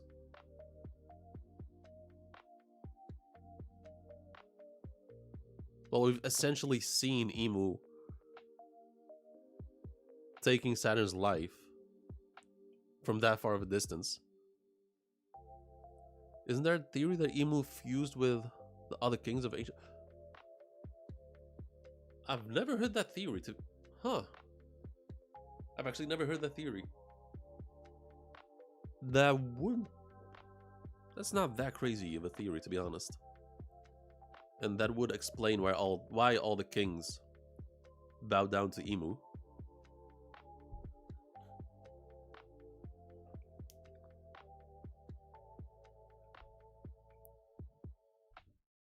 Or it's on some Big Mom shit where Emu just ate all the kings and got their powers.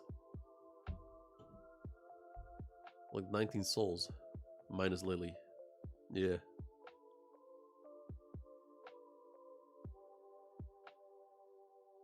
So like the One Piece is the the One Piece is the Nefertari family.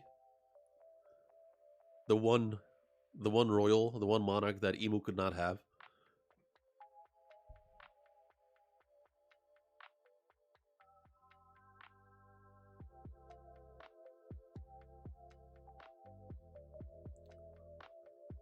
It would only result in death of another knight. Every covenant comes with a price to be paid, even for Emu. And the first time we had confirmation that the power has limits. So this is the first ever confirmation that the power has limits. And Emu out of breath. The Gorosei have straight up devil fruits. Devils not devil. Yeah. I mean, the powers are just straight up granted from Emu, whatever those demons are. It seems like Emu granted that to them, and also somehow in Shamrock's sword, like the Cerberus. He had no qualms about lowering his head to appease humans. All he ever sought was communion with other nations and peoples. Harold was a total aberration. And yet he was born with the blood of those savage, battle-loving giants. Had we admitted him into the government flippantly, his very presence might have destroyed it from within. elbaf should never have known a king of his disposition. Forging a covenant with a cooperative ancient giant like him was an unprecedented opportunity. This disappointing outcome proves that history does not lie. We were always going to be incompatible. So why does Emu want Dory and Brogy to be kings? So this entire sequence, this entire monologue goes against what Emu is doing right now in elbaf. Like, Emu took Dory and Brogy with a rushed Domi Reversi. Like, it's not a covenant, it's a Domi Reversi.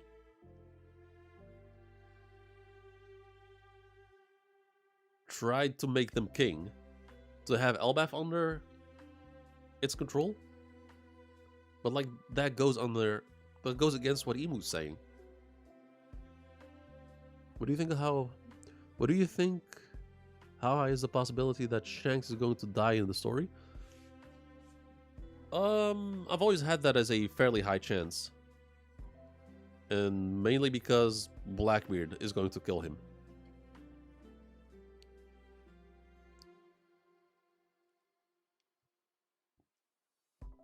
Like, I think we are going to see Shanks. The Red Hair Pirates and the Blackbeard Pirates have a rematch of some sort. Of whenever Shanks got his scar. I think they're going to have a fight, and If that happens, I do not. Both are important to the story, but Blackbeard is just too big for the story to die, to lose. And Shanks dying could serve as a motivation for Luffy, but also would give us a sort of tragic climax of Luffy never being able to return the hat to Shanks.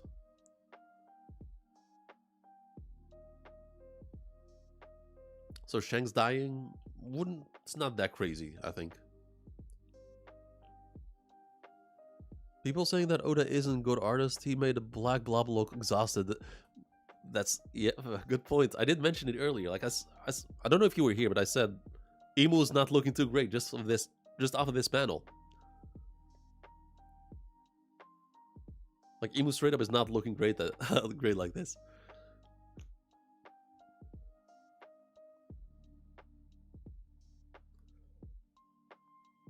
And Oda not being a good artist, now that I'm reading more manga,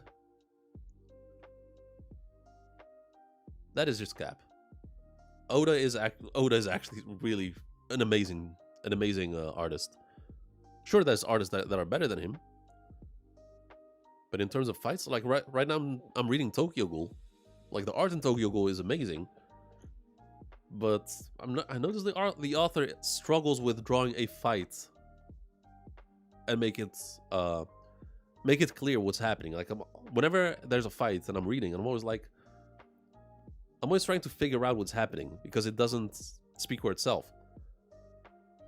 However, for Oda, easy to follow. You know what's happening. He knows how to draw like proper impacts to showcase strength and speed and that sort of stuff.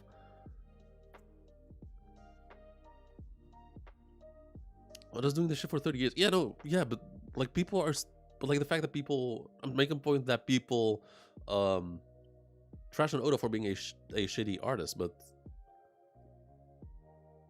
that's just not the case, man. May I answer your post? Bobby Knuckles. Wait, what post? Did you post anything? Where? And also, good evening to you too.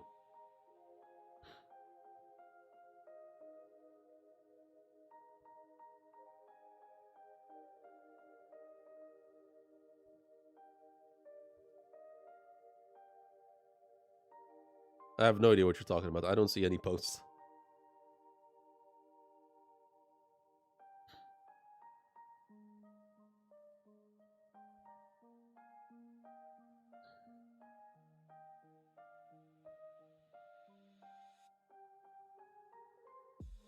Let's see.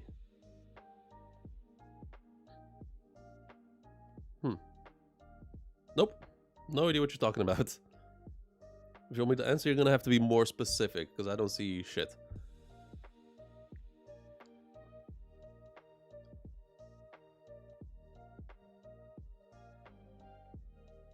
But no, One Piece, it definitely has flaws. Oda's still artistic. Oh, but I can read. Oda's artistic style is limited, but he creates more with less. He is a master, and also the background in One Piece. I mean, it's not showcasing here, but like the background of Oda draws. There's usually so much information just to get from the background that's going on. That's why it always takes me so damn long to like read the chapters. Good evening. Bobby, I still don't know what you're talking about. Like, which post am I supposed to reply to?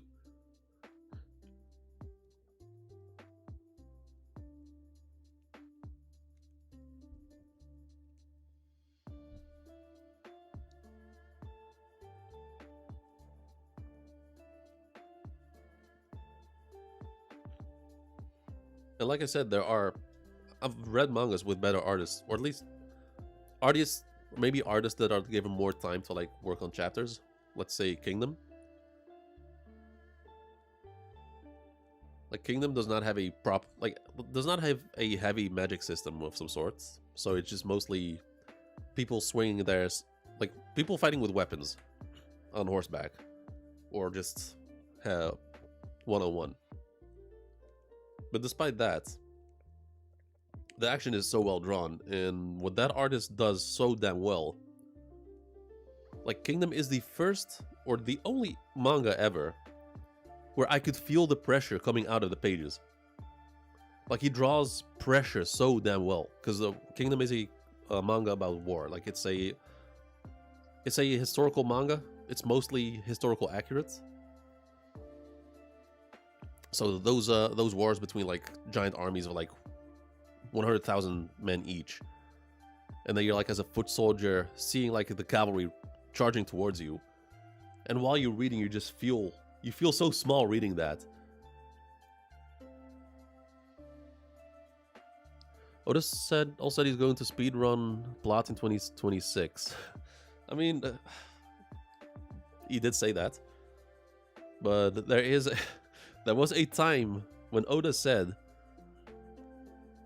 in Whole Cake Island that it was going to be the year of Sanji, and it turned out to be the 2 years of Sanji. And then in Wano, we were supposed to get introduced to the lurking legend. That was the first year of Wano. The lurking legend. We still don't know who the fuck that is. Now it might be annoying, but did you drop JJK for good? For now, at least. For now, at least. Because it was too frustrating dealing with that bullshit with the fandom every week. On top of that, on top of the annoying fan base. So no. Okay, let me word that differently. The annoying fan base. Oh, hold up. No, different. The quality of the story does not justify how annoying the fan base is. Like, I know One Piece has a insanely annoying fan base, but once you consider how insane the story is, it's like fair, fine. JoJo Bizarre Adventure fans, insanely annoying fan base, but JoJo's is fucking phenomenal. So it is what it is. The third anime season is Gothy. Yeah, I know. I saw the season 3 came out. I did see that.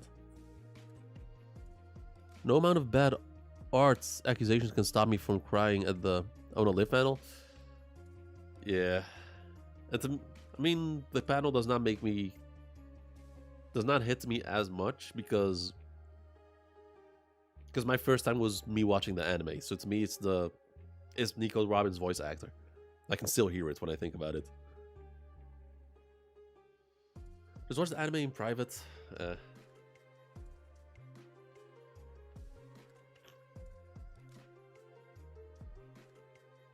don't know. I mean, maybe I'll get back to it at one point. Just season 2 and 3. Skip 1. I mean, I guess I've already covered season 1 in the manga, didn't I?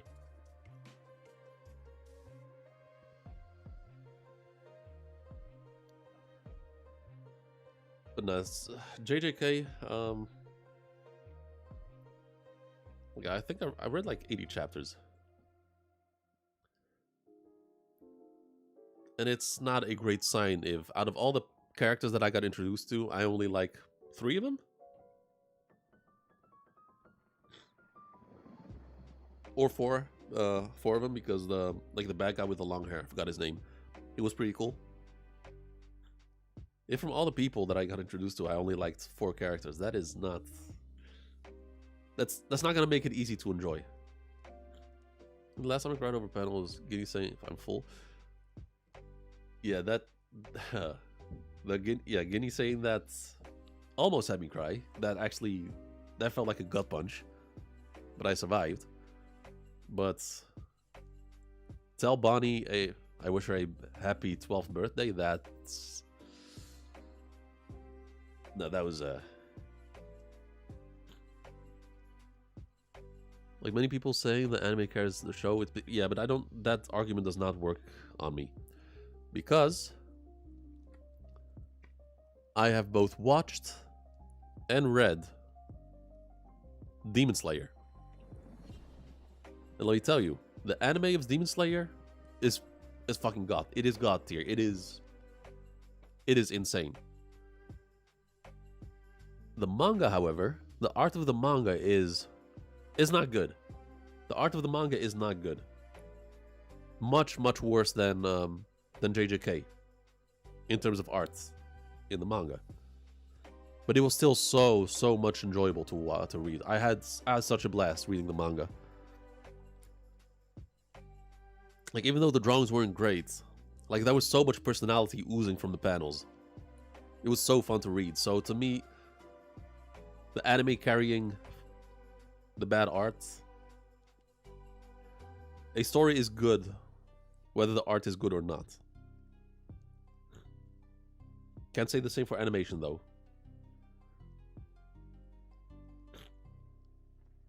Depends on how much... I mean, I do value animation and directing, but I value storytelling much more.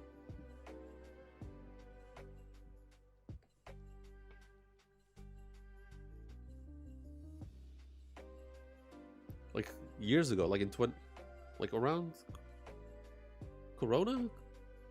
2020, 2021?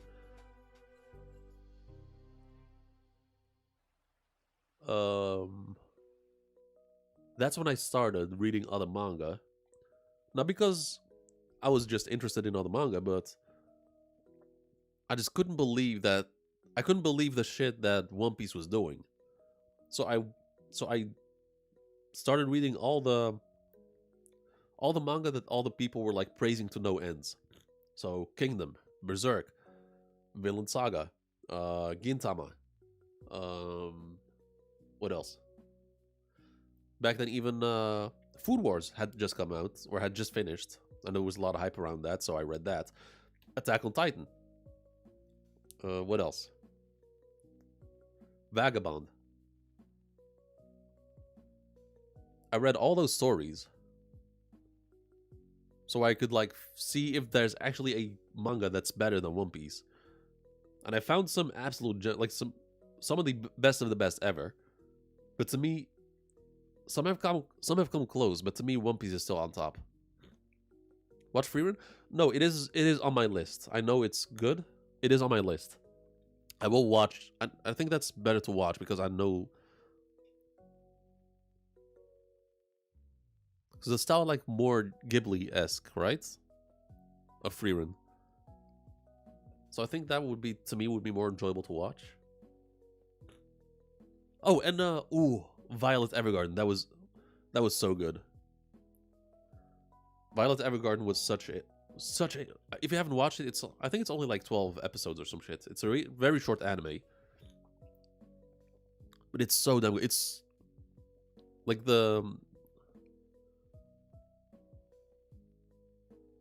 it's just straight up the most gorgeous anime I've ever seen in terms like how it looks. It like the scenery. It's very Ghibli-esque, but then but a different style. And the main character is, I think I said it a while ago once when I recommended it. The main character of Violet Evergarden is the exact opposite of Luffy. And that was so interesting to see because throughout the whole story I just kept comparing her to Luffy even though she has nothing in common with Luffy.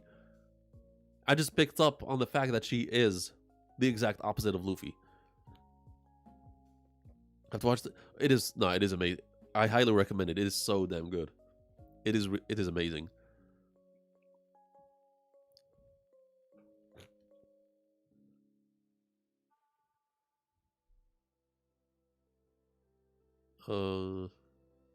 Haven't watched it, but apparently found Evergarden. I mean, yeah, it is absolutely fucking gorgeous.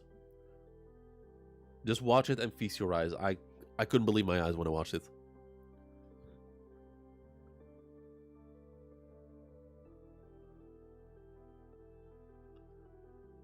I've also watched Your Name, phenomenal movie. Just a phenomenal movie, Your Name. I feel like I'm missing a manga that I read. I started Hunter x Hunter, but I stopped simply because I was too lazy. like with Hunter x Hunter, I made it to the video game arc and I just stopped because I was reading back then. I was reading so many mangas and I just wanted to take a break for a bit. So I stopped at that arc and just never got back to it. And that was before I was live streaming. I've never heard of Silent Voice.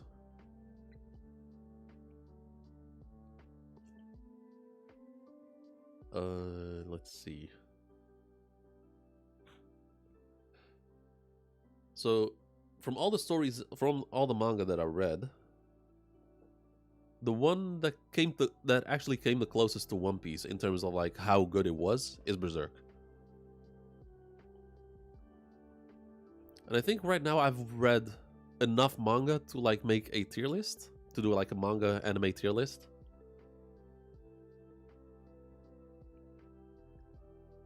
Which would be pretty fun to do. We haven't read Berserk. Damn. Berserk is it is heavy.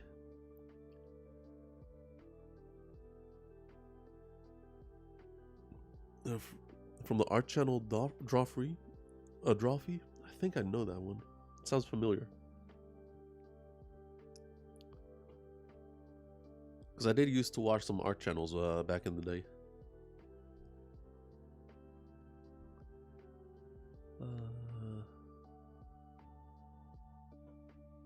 Now, if there's... So in terms of manga, the best ones...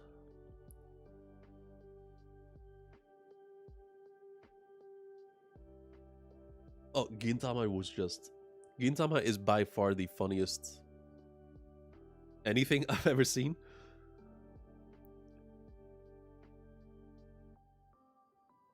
But it's... Gintama... I can't recommend it enough, but it comes with a warning. Like, it's like 300 episodes or some shit. But it took me, like, damn near 2 years to finish. Because it's a slice of life anime. So each episode is like its own story. And it's just very low stakes, but there are like 5 serious arcs. So the best way to watch Gintama is just watch 1 or 2 episodes while you're having dinner. And then proceed until you get to a serious arc. And by the time you get to a serious arc, you'd have gotten to know the characters so well, you'd actually get invested into that serious arc, and then you just binge 30 chapters straight, 30 episodes straight, and then go back to the slice of life stuff. Like I have not laughed as... I don't think anything has made me laugh as hard as Gintama. Like ever.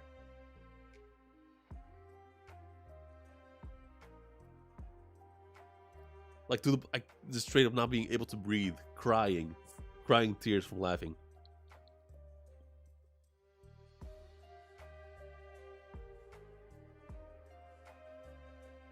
But for the best manga of all, to this day, it's still not changed.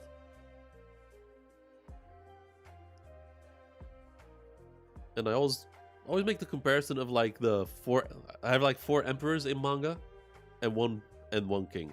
So the 4 emperors are Kingdom, Berserk, Vinland Saga, and Vagabond, and then the king is One Piece. And so far, from all the stories, movies I've read so far, there isn't really anything that has made it to that emperor level. Well, I mean, there's Avatar. But it's not really an anime, although still a phenomenal story. And then outside of anime, I've also watched some series and some movies here and there. I've watched Game of Thrones. I've heard the praise that Game of Thrones got, or at least the early seasons. And then I watched it.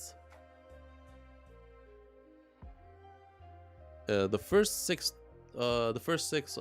seasons were amazing. They were phenomenal. But it was nowhere near. Not even close. Not even close to what some manga artists are able to do in terms of storytelling. Avatar is super good. That is still an understatement. That is still an understatement, because with the Avatar live action, like the directors were saying, they wanted to make Avatar like Game of Thrones in order to like make it more appealing to, I guess, a more adult audience. And that shit infuriated me so much because I had watched Game of Thrones. I had just finished watching Game of Thrones when they said that. The best seasons of Game of Thrones, it doesn't come close to Avatar. Avatar is just built different. It is. If I were to give them a point, if out of 100,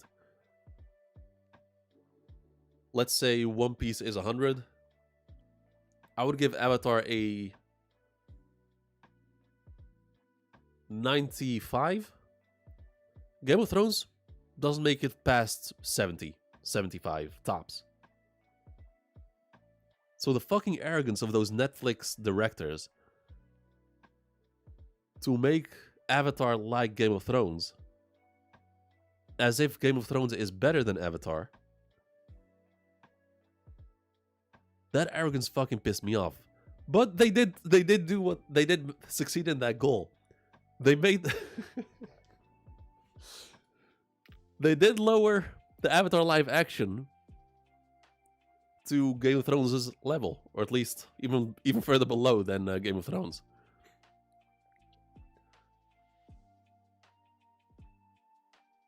I just can't stand the arrogance of directors who want to like adapt manga or like any form of animated media.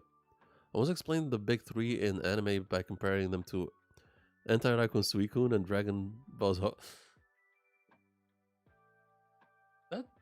That would be fair, yeah. I mean, I can see that.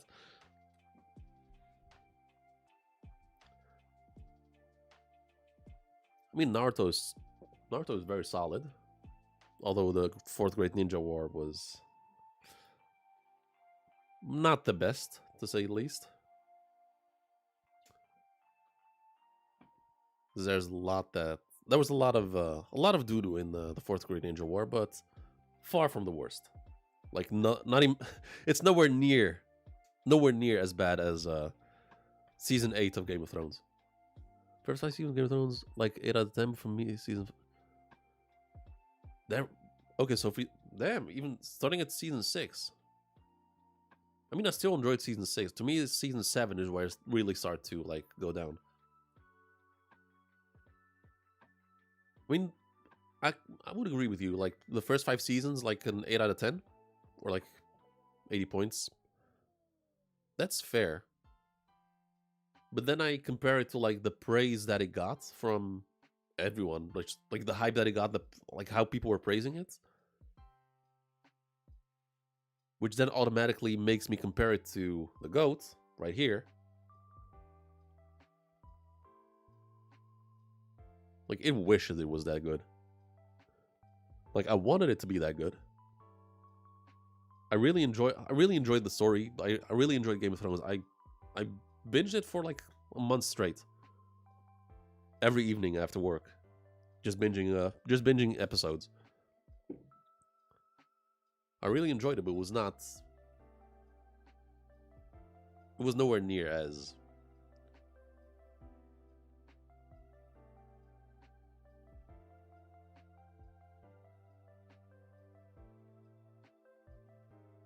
but I was also aware of how bad season 8 was. Like I've heard how people were shitting on it.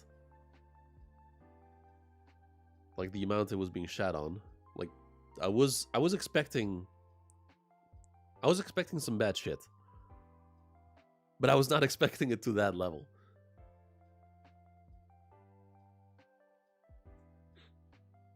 Without season 6, I would rate 7 8 of 50. No. Really. 50 is high. I mean, season 7 is not as bad as season 8, but season 7 is where it starts to like decline. Season 8 separately?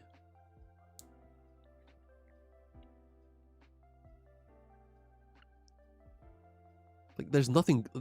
I can't think of anything good about it. Like nothing about it is good. Like straight up nothing. Doesn't have a single redeeming quality.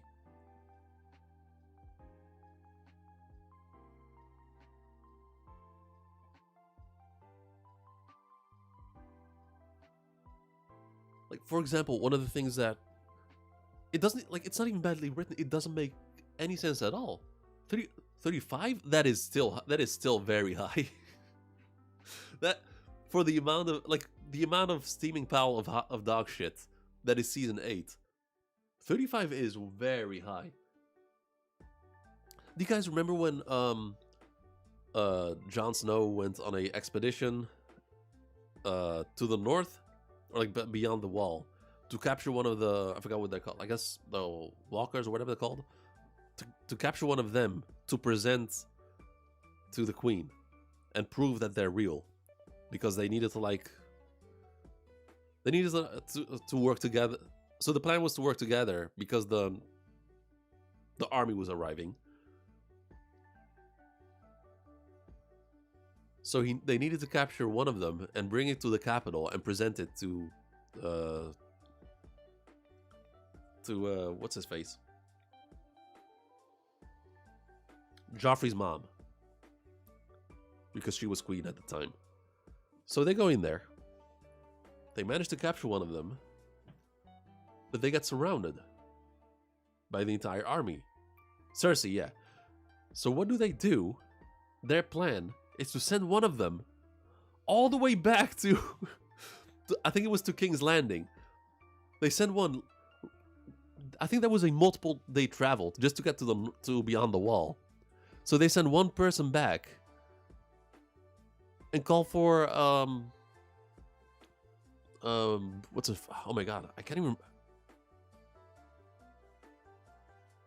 White hair queen with the dragons. Help me out here.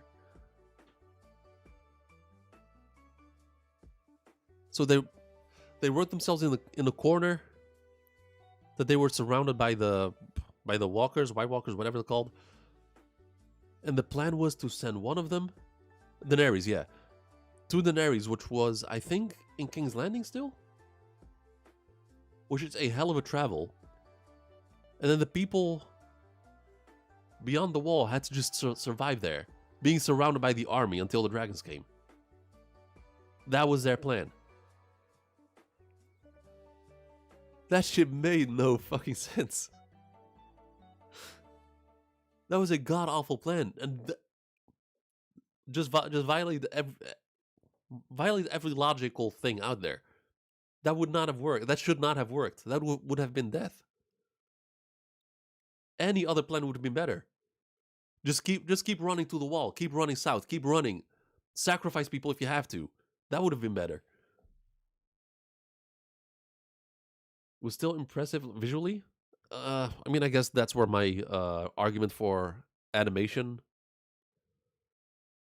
comes in, because like the JJK argument of the anime like carrying the manga. To me, that's not a good argument. So I guess that's the same for Game of Thrones. Good visuals does not save a shitty ass story.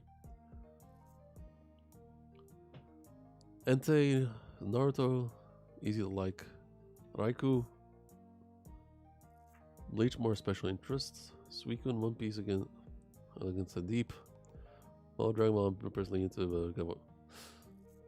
I mean, I guess yeah, fair. Naruto easy to like. Yeah, I would. Yeah, that is. Yeah, no, I've never considered.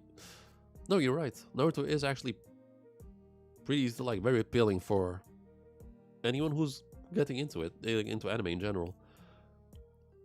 Bleach, I can't shit on it. I mean, I'm aware that it's good, but it's just not for me. I gave it a try years ago, and it just didn't appeal to me. Which is crazy because I wanted to like it. Like, it looked so cool. Like, the character designs looked so cool. Like, and their powers. I wanted to like it, but it just didn't click for me.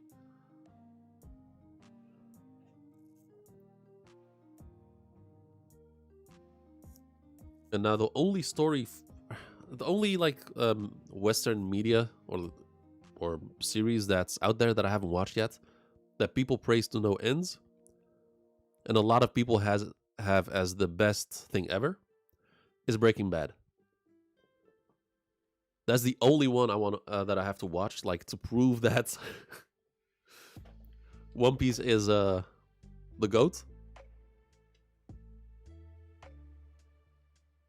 Because I watched episode 1 of Breaking Bad years ago, but the first episode was a bit too depressing for me, so I just couldn't finish it back then. I'm still planning to watch it at some point, maybe soon, but I'm not dismissing it just yet. The Drake is different for me because Game of Thrones is just visual. Drake also has very good art direction and changes some story elements too. I mean, you can make the same arguments for real live action shows. There's a lot you can do with like just how do you say, like, just visuals with the camera. There's how you position your camera, like how you move the camera. You can do a lot with that. The scenery in the background. And I mean, the best example of that, which actually really made me aware of it, is Severance, which I watched 2 weeks ago. Like, I'm not very knowledgeable when it comes to like camera work and like how what makes like good camera work good. I'm unfamiliar with that. Like, I don't know anything about that. But Severance is, the way it's shot is so good. Like, even I noticed it. Even I noticed, like, oh, you can do so much with just simple camera work. It's just blew my mind. No, not yet. No, I have not. Because I played the game. It took me like, I think 2 months to finish. And I was going to watch the anime, but because I was running on a cyberpunk fatigue after the game, so I never got to the cyberpunk anime.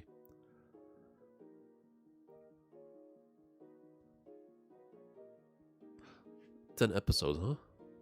Like, are they like hour-long episodes, or are they 30 minutes?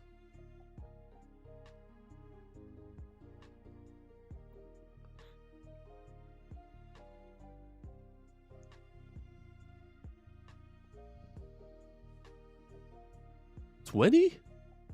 Really? I mean, I could watch that on Twitch.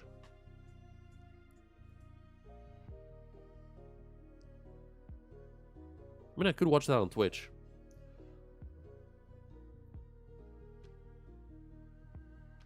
If it's like half an hour, that's a 5-hour stream, which is very manageable. Oh, I completely forgot. Death Note. For Death Note, I watched the anime.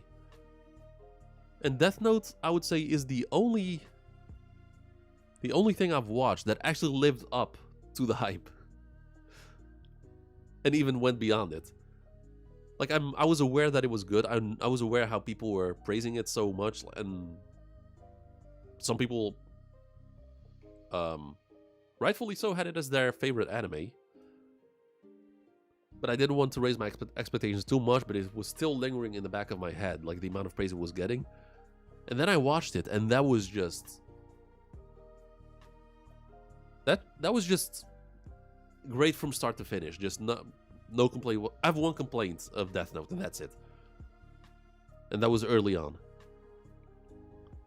One Punch Man was originally a bad art webcomic, but got enough fans to get rid of him with a better art. Yeah, with Murata, yeah.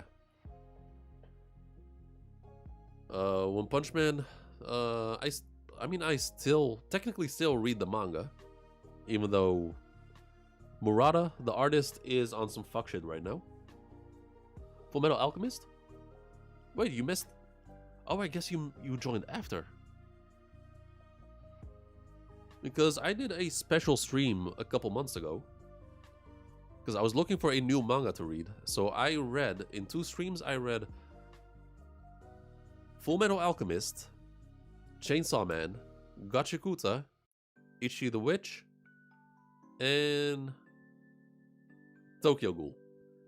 I read about 3 to 5 chapters just to get a feel for them. and I ended up really liking a lot. All of them. I ended up liking a lot, all of them. But I don't have time to read all of them at the same time. So I started with Tokyo Ghoul because I really liked that one the most. To me, that Tokyo Ghoul had the best introduction. Right now, I am halfway through of the story. I still have the sequel to go through. But after that, I'm gonna get through all of them. After Tokyo Ghoul, I'm gonna either start with Gachikuta, Chainsaw Man, Full Metal, or Ichi the Witch. Those 4. One Punch Man fan animation right now?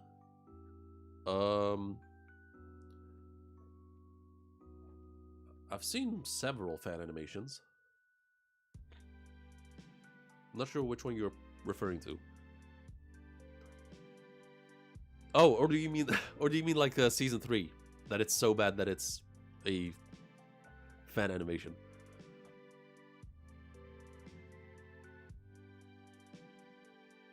A week ago? Oh, then I don't think I've seen it. The one I've saw recently, actually with today, was a fan animation of Saitama fighting Black Frieza, or Frieza Black. That one was pretty alright. Cosmic Garo vs. Titan?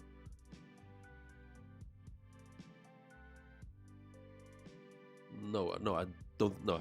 I haven't seen that, I think.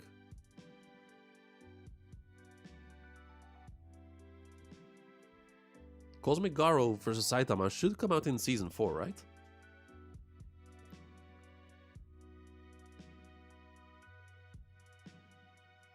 Because Cosmic Garo versus Saitama, it was happening at the same time as it was coming out. It was happening at the same time as Gear 5 Luffy versus Kaido.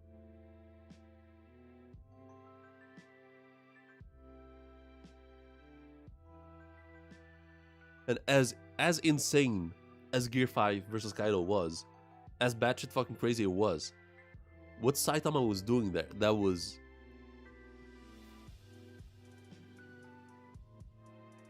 like, that was some shit I'd never expected.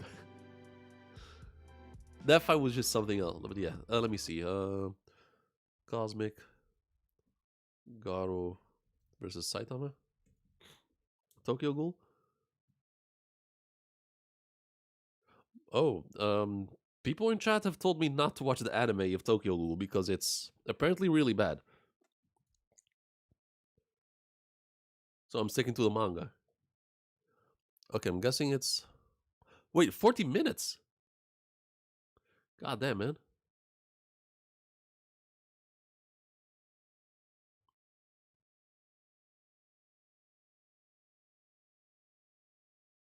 Yeah, Omaru. Okay, yeah, that's the one. Omaru. Okay, come on, YouTube, work with me.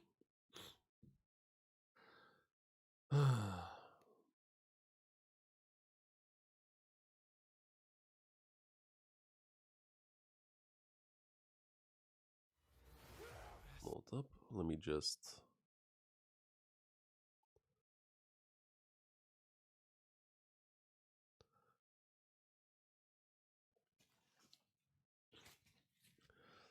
40... damn, this is gonna be a long one. Let's see. Here goes. Hold up, it's Arabic subtitles, which I don't...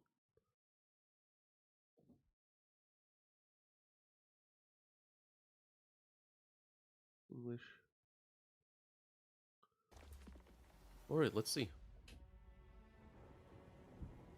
Volume up.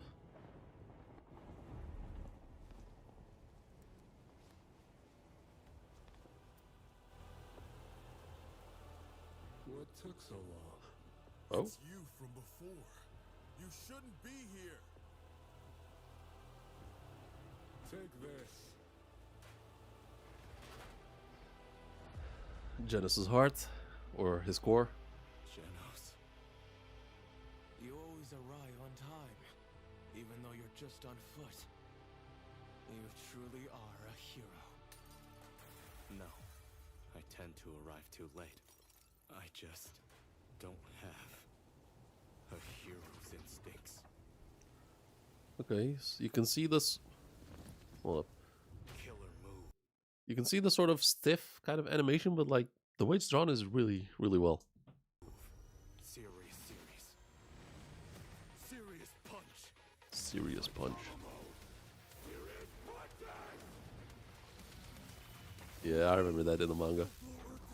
Yeah.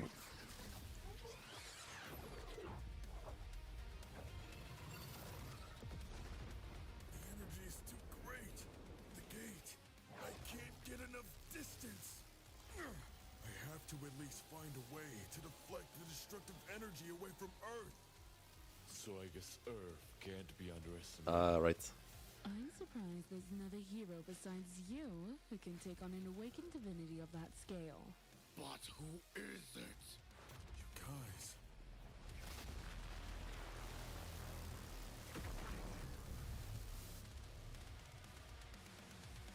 What happened to those two? Did they get blown away? The repercussions from that energy. I have no idea how far they went.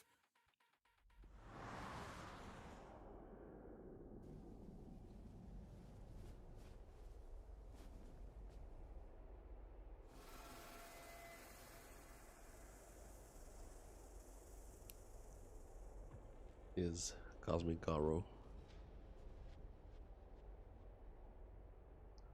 Yeah, I haven't seen shit from season 3, and I'm gonna keep it that way. Okay, that's Jupiter. They were on Jupiter's What moon. happened? Is that Jupiter? Something like this happened to me before. Oh well. At least now I don't have to worry about going all out against a strong opponent. Nothing phases him. Is he even human? It seems my wish has come true. A bit louder, sure. But I'm not the least bit excited. Uh-oh. If my clothes rip, this might fall out. So I better hold on to it tight. Hey, Baldy! Do you realize we're probably on one of Jupiter's moons? I don't know how this happened, but we need a way back. Shut up. I gotta waste you first. Yeah, I remember. Yeah, Now Garo let's tried to get to negotiate it. first. I Yeah, we gotta only get back to need Earth. one hand.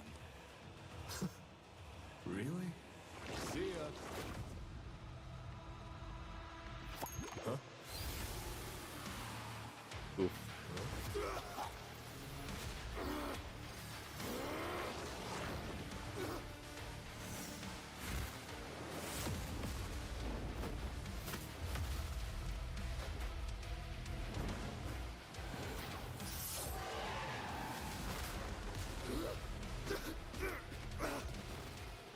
He can grab subspace gates? No tricks, just fists. Is that all your consummate skill is worth? Tricks, huh? I've fought and absorbed many styles of fighting, and mixing them synergistically is my style.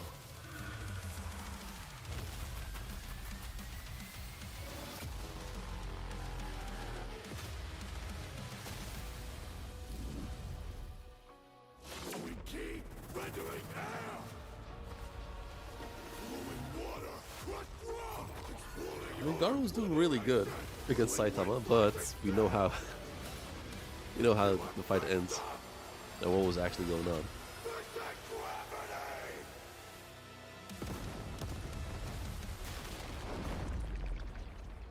I deploy ever-changing attacks in 3 dimensions. One And also after the Saitama fighting other. butt naked They're for some reason. inescapable.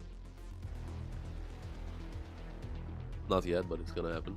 Well, I can do that too. Killer move. Serious series. Alright, table flip. Serious. Table flip. Serious table flip.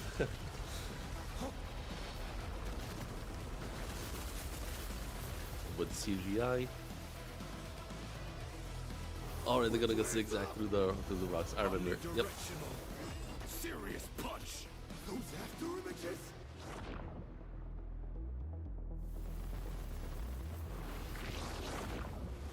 Goes after him inside the warp. Oh.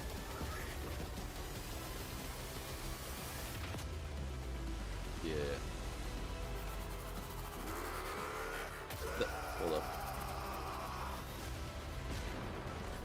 shot. Hold up. This was oh my god. This was one of the few panels in the manga that was actually colored, and it looks fucking insane.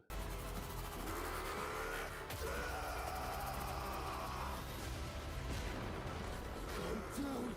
He's just jumping around the rocks with ridiculous physical ability. If I get above the rocks, Okay. I shouldn't be able to do that. So up. Look at the style changes too.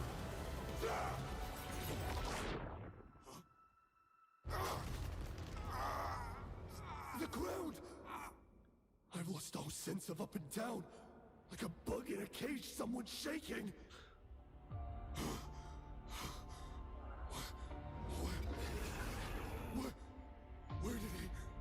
Where did he go?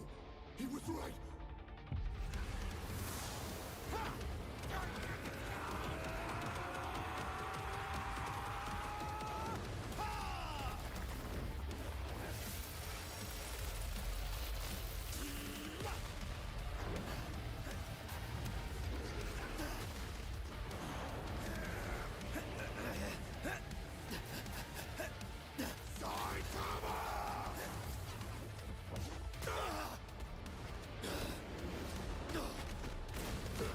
I'm still waiting for that one grab.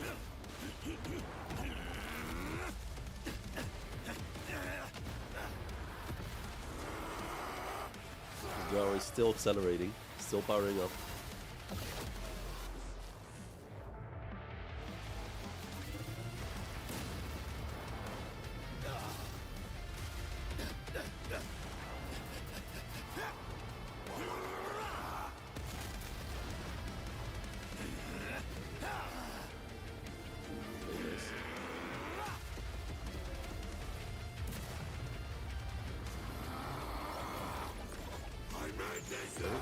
Impact frames.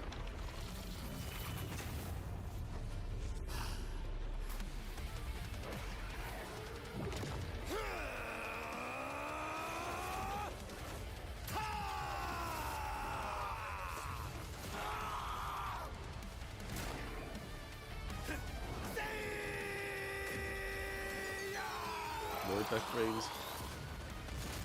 He's so strong. Infinitely strong. In that case, I'll infinitely copy him until I overcome him! Nope. Copying doesn't work if he keeps accelerating.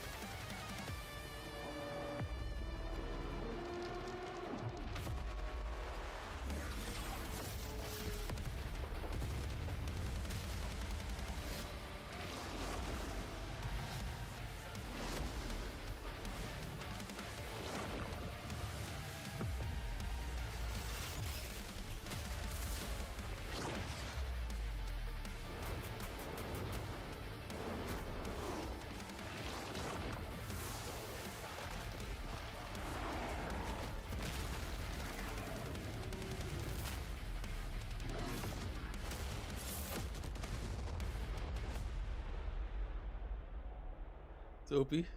He's using the same techniques as me! What's wrong? You want to copy and surpass me when I'm serious. So try it. That's your goal, right? Yeah, you can't copy someone who's constantly going up and up and up. Wait, the music?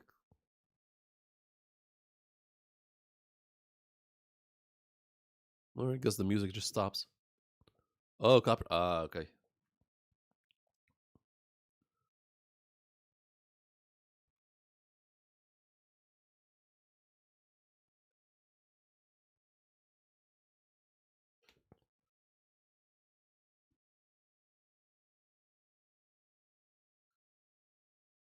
Saitama is like a very rare.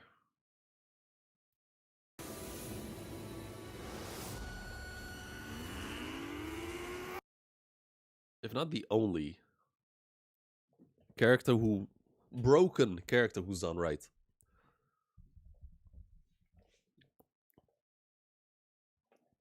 Like Saitama being so broken does not feel cheap or anything because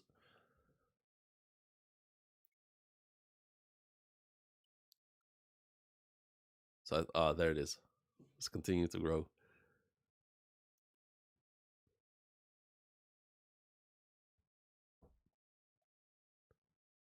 Yeah, this. Yeah, this. I fucking love this, man. Pulling away from the one person capable of observing his This comedy growth. strong, it feels like. Not just that, but the author actually sticks to the rule of Saitama being broken. Perhaps no one existed who could even fathom There it his is. new heights of strength. There it is.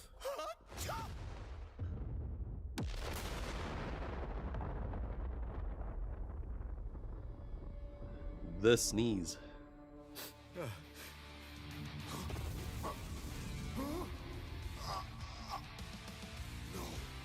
I refuse to lose! Wait, no. No, they didn't animate the shot. Crazy! What's with this monster? Like the shot of Jupiter all like opened up because of the sneeze. That's so okay. Huh? Is that the sun? I got it!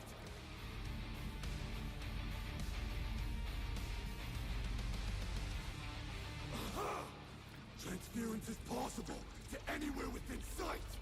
Look, it's still with me! See ya! Yes! Awesome! I'm back! I win! That technique seems kinda handy. It's you! But I knocked you in the opposite direction! Yeah, my stomach was all cold, It so I is. was It is holding amazing, yeah. But But then I'll that get to it flash after startled me. it's over. I farted. And instantaneously caught up.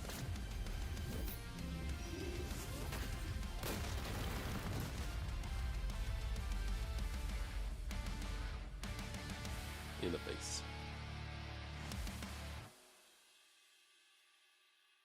Hey, we're back exactly where we started. Did you aim for this spot? Do it! Why don't you kill me? Compared to King and you, with your ability to change costumes so fast, I'm not cut out for it. But I am a hero. With his last words, that boy begged me to stop you, not kill you.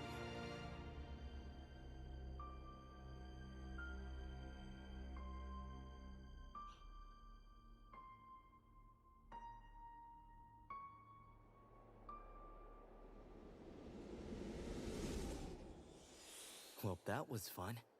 Hold on, why am I blue? Oh, never mind, it's gone. Weird. Anyways, Gato, I'll catch you later. Oh, right. No budget left for walking. Guess I'll just Garo slide my way out. Nice. Yeah, the animation phenomenal. No, it's straight up amazing. But there's one thing I wanted to showcase, which is very important. And for comparison with JC staff, I mean, like, I don't really. I mean, I can't blame the animators, like the ones who are actually animated. They're just following orders. Like, they're just working with what they've been given. There are people who made the decision to make it like that. Those are the people to go after. Direction is a bit off. Let me get to that. Where is it? You truly are a hero. Because as good as the animation is, there's something that's just as important. Killer move. Series. Which, especially at the beginning, it lacked. So I guess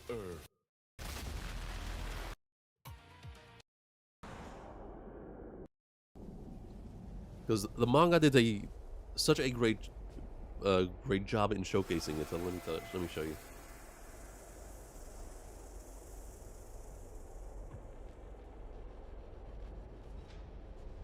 And it's a showcase of actually needing to slow down in order to showcase something, just for a second. are we? What happened? Is that Jupiter? Something like this happened to me before. Oh well. At least now I don't have to worry about going all out against a strong opponent. Nothing phases him. Is he even human? It seems my wish has come true. But I'm not the least bit excited. Uh-oh. If my clothes better hold... We're probably on one of Jupiter. Shut up. I gotta waste you first. So let's get to it.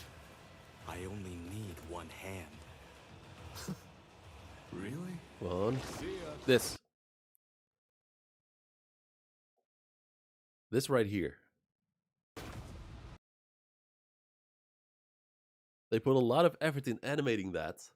But that is something so insane. You gotta give the audience just 1 or 2 seconds more to appreciate it. Because if I hadn't watched if I hadn't read the manga, I would not have known what happened here. And this is a minor one, but the next one is even bigger in my opinion.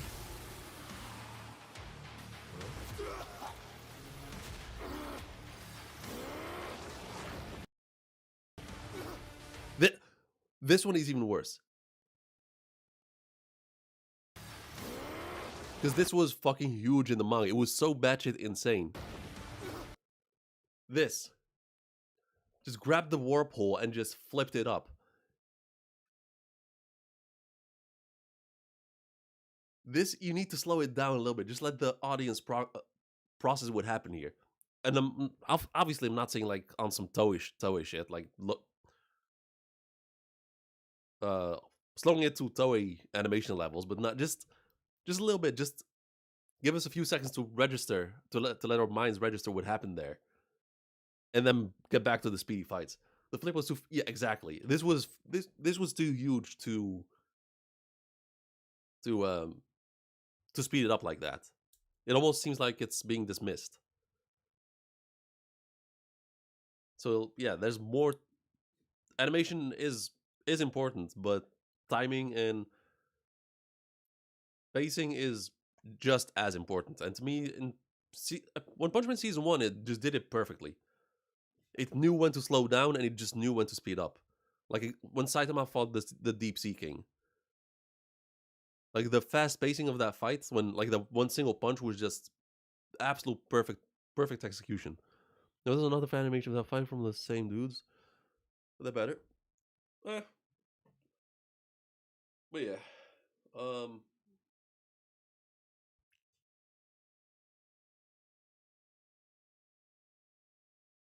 I think I'm end it here. I'm gonna order me some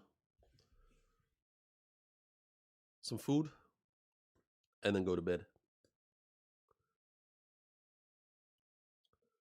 Tomorrow I'll be I don't know how many chapters I gotta read, but tomorrow I'll be reading Kingdom. Wouldn't surprise me if it's like 10 to 11 chapters. And for Kingdom, that's a fuck ton. Shawarma, yep. Give me some shawarma. Alright. Thank you for joining. Thank you for watching. Make sure to drop a like and subscribe if you haven't. And I'll see you guys. I mean, you guys are not caught up to Kingdom, or have not read Kingdom yet. So I'll see you guys whenever. Peace out.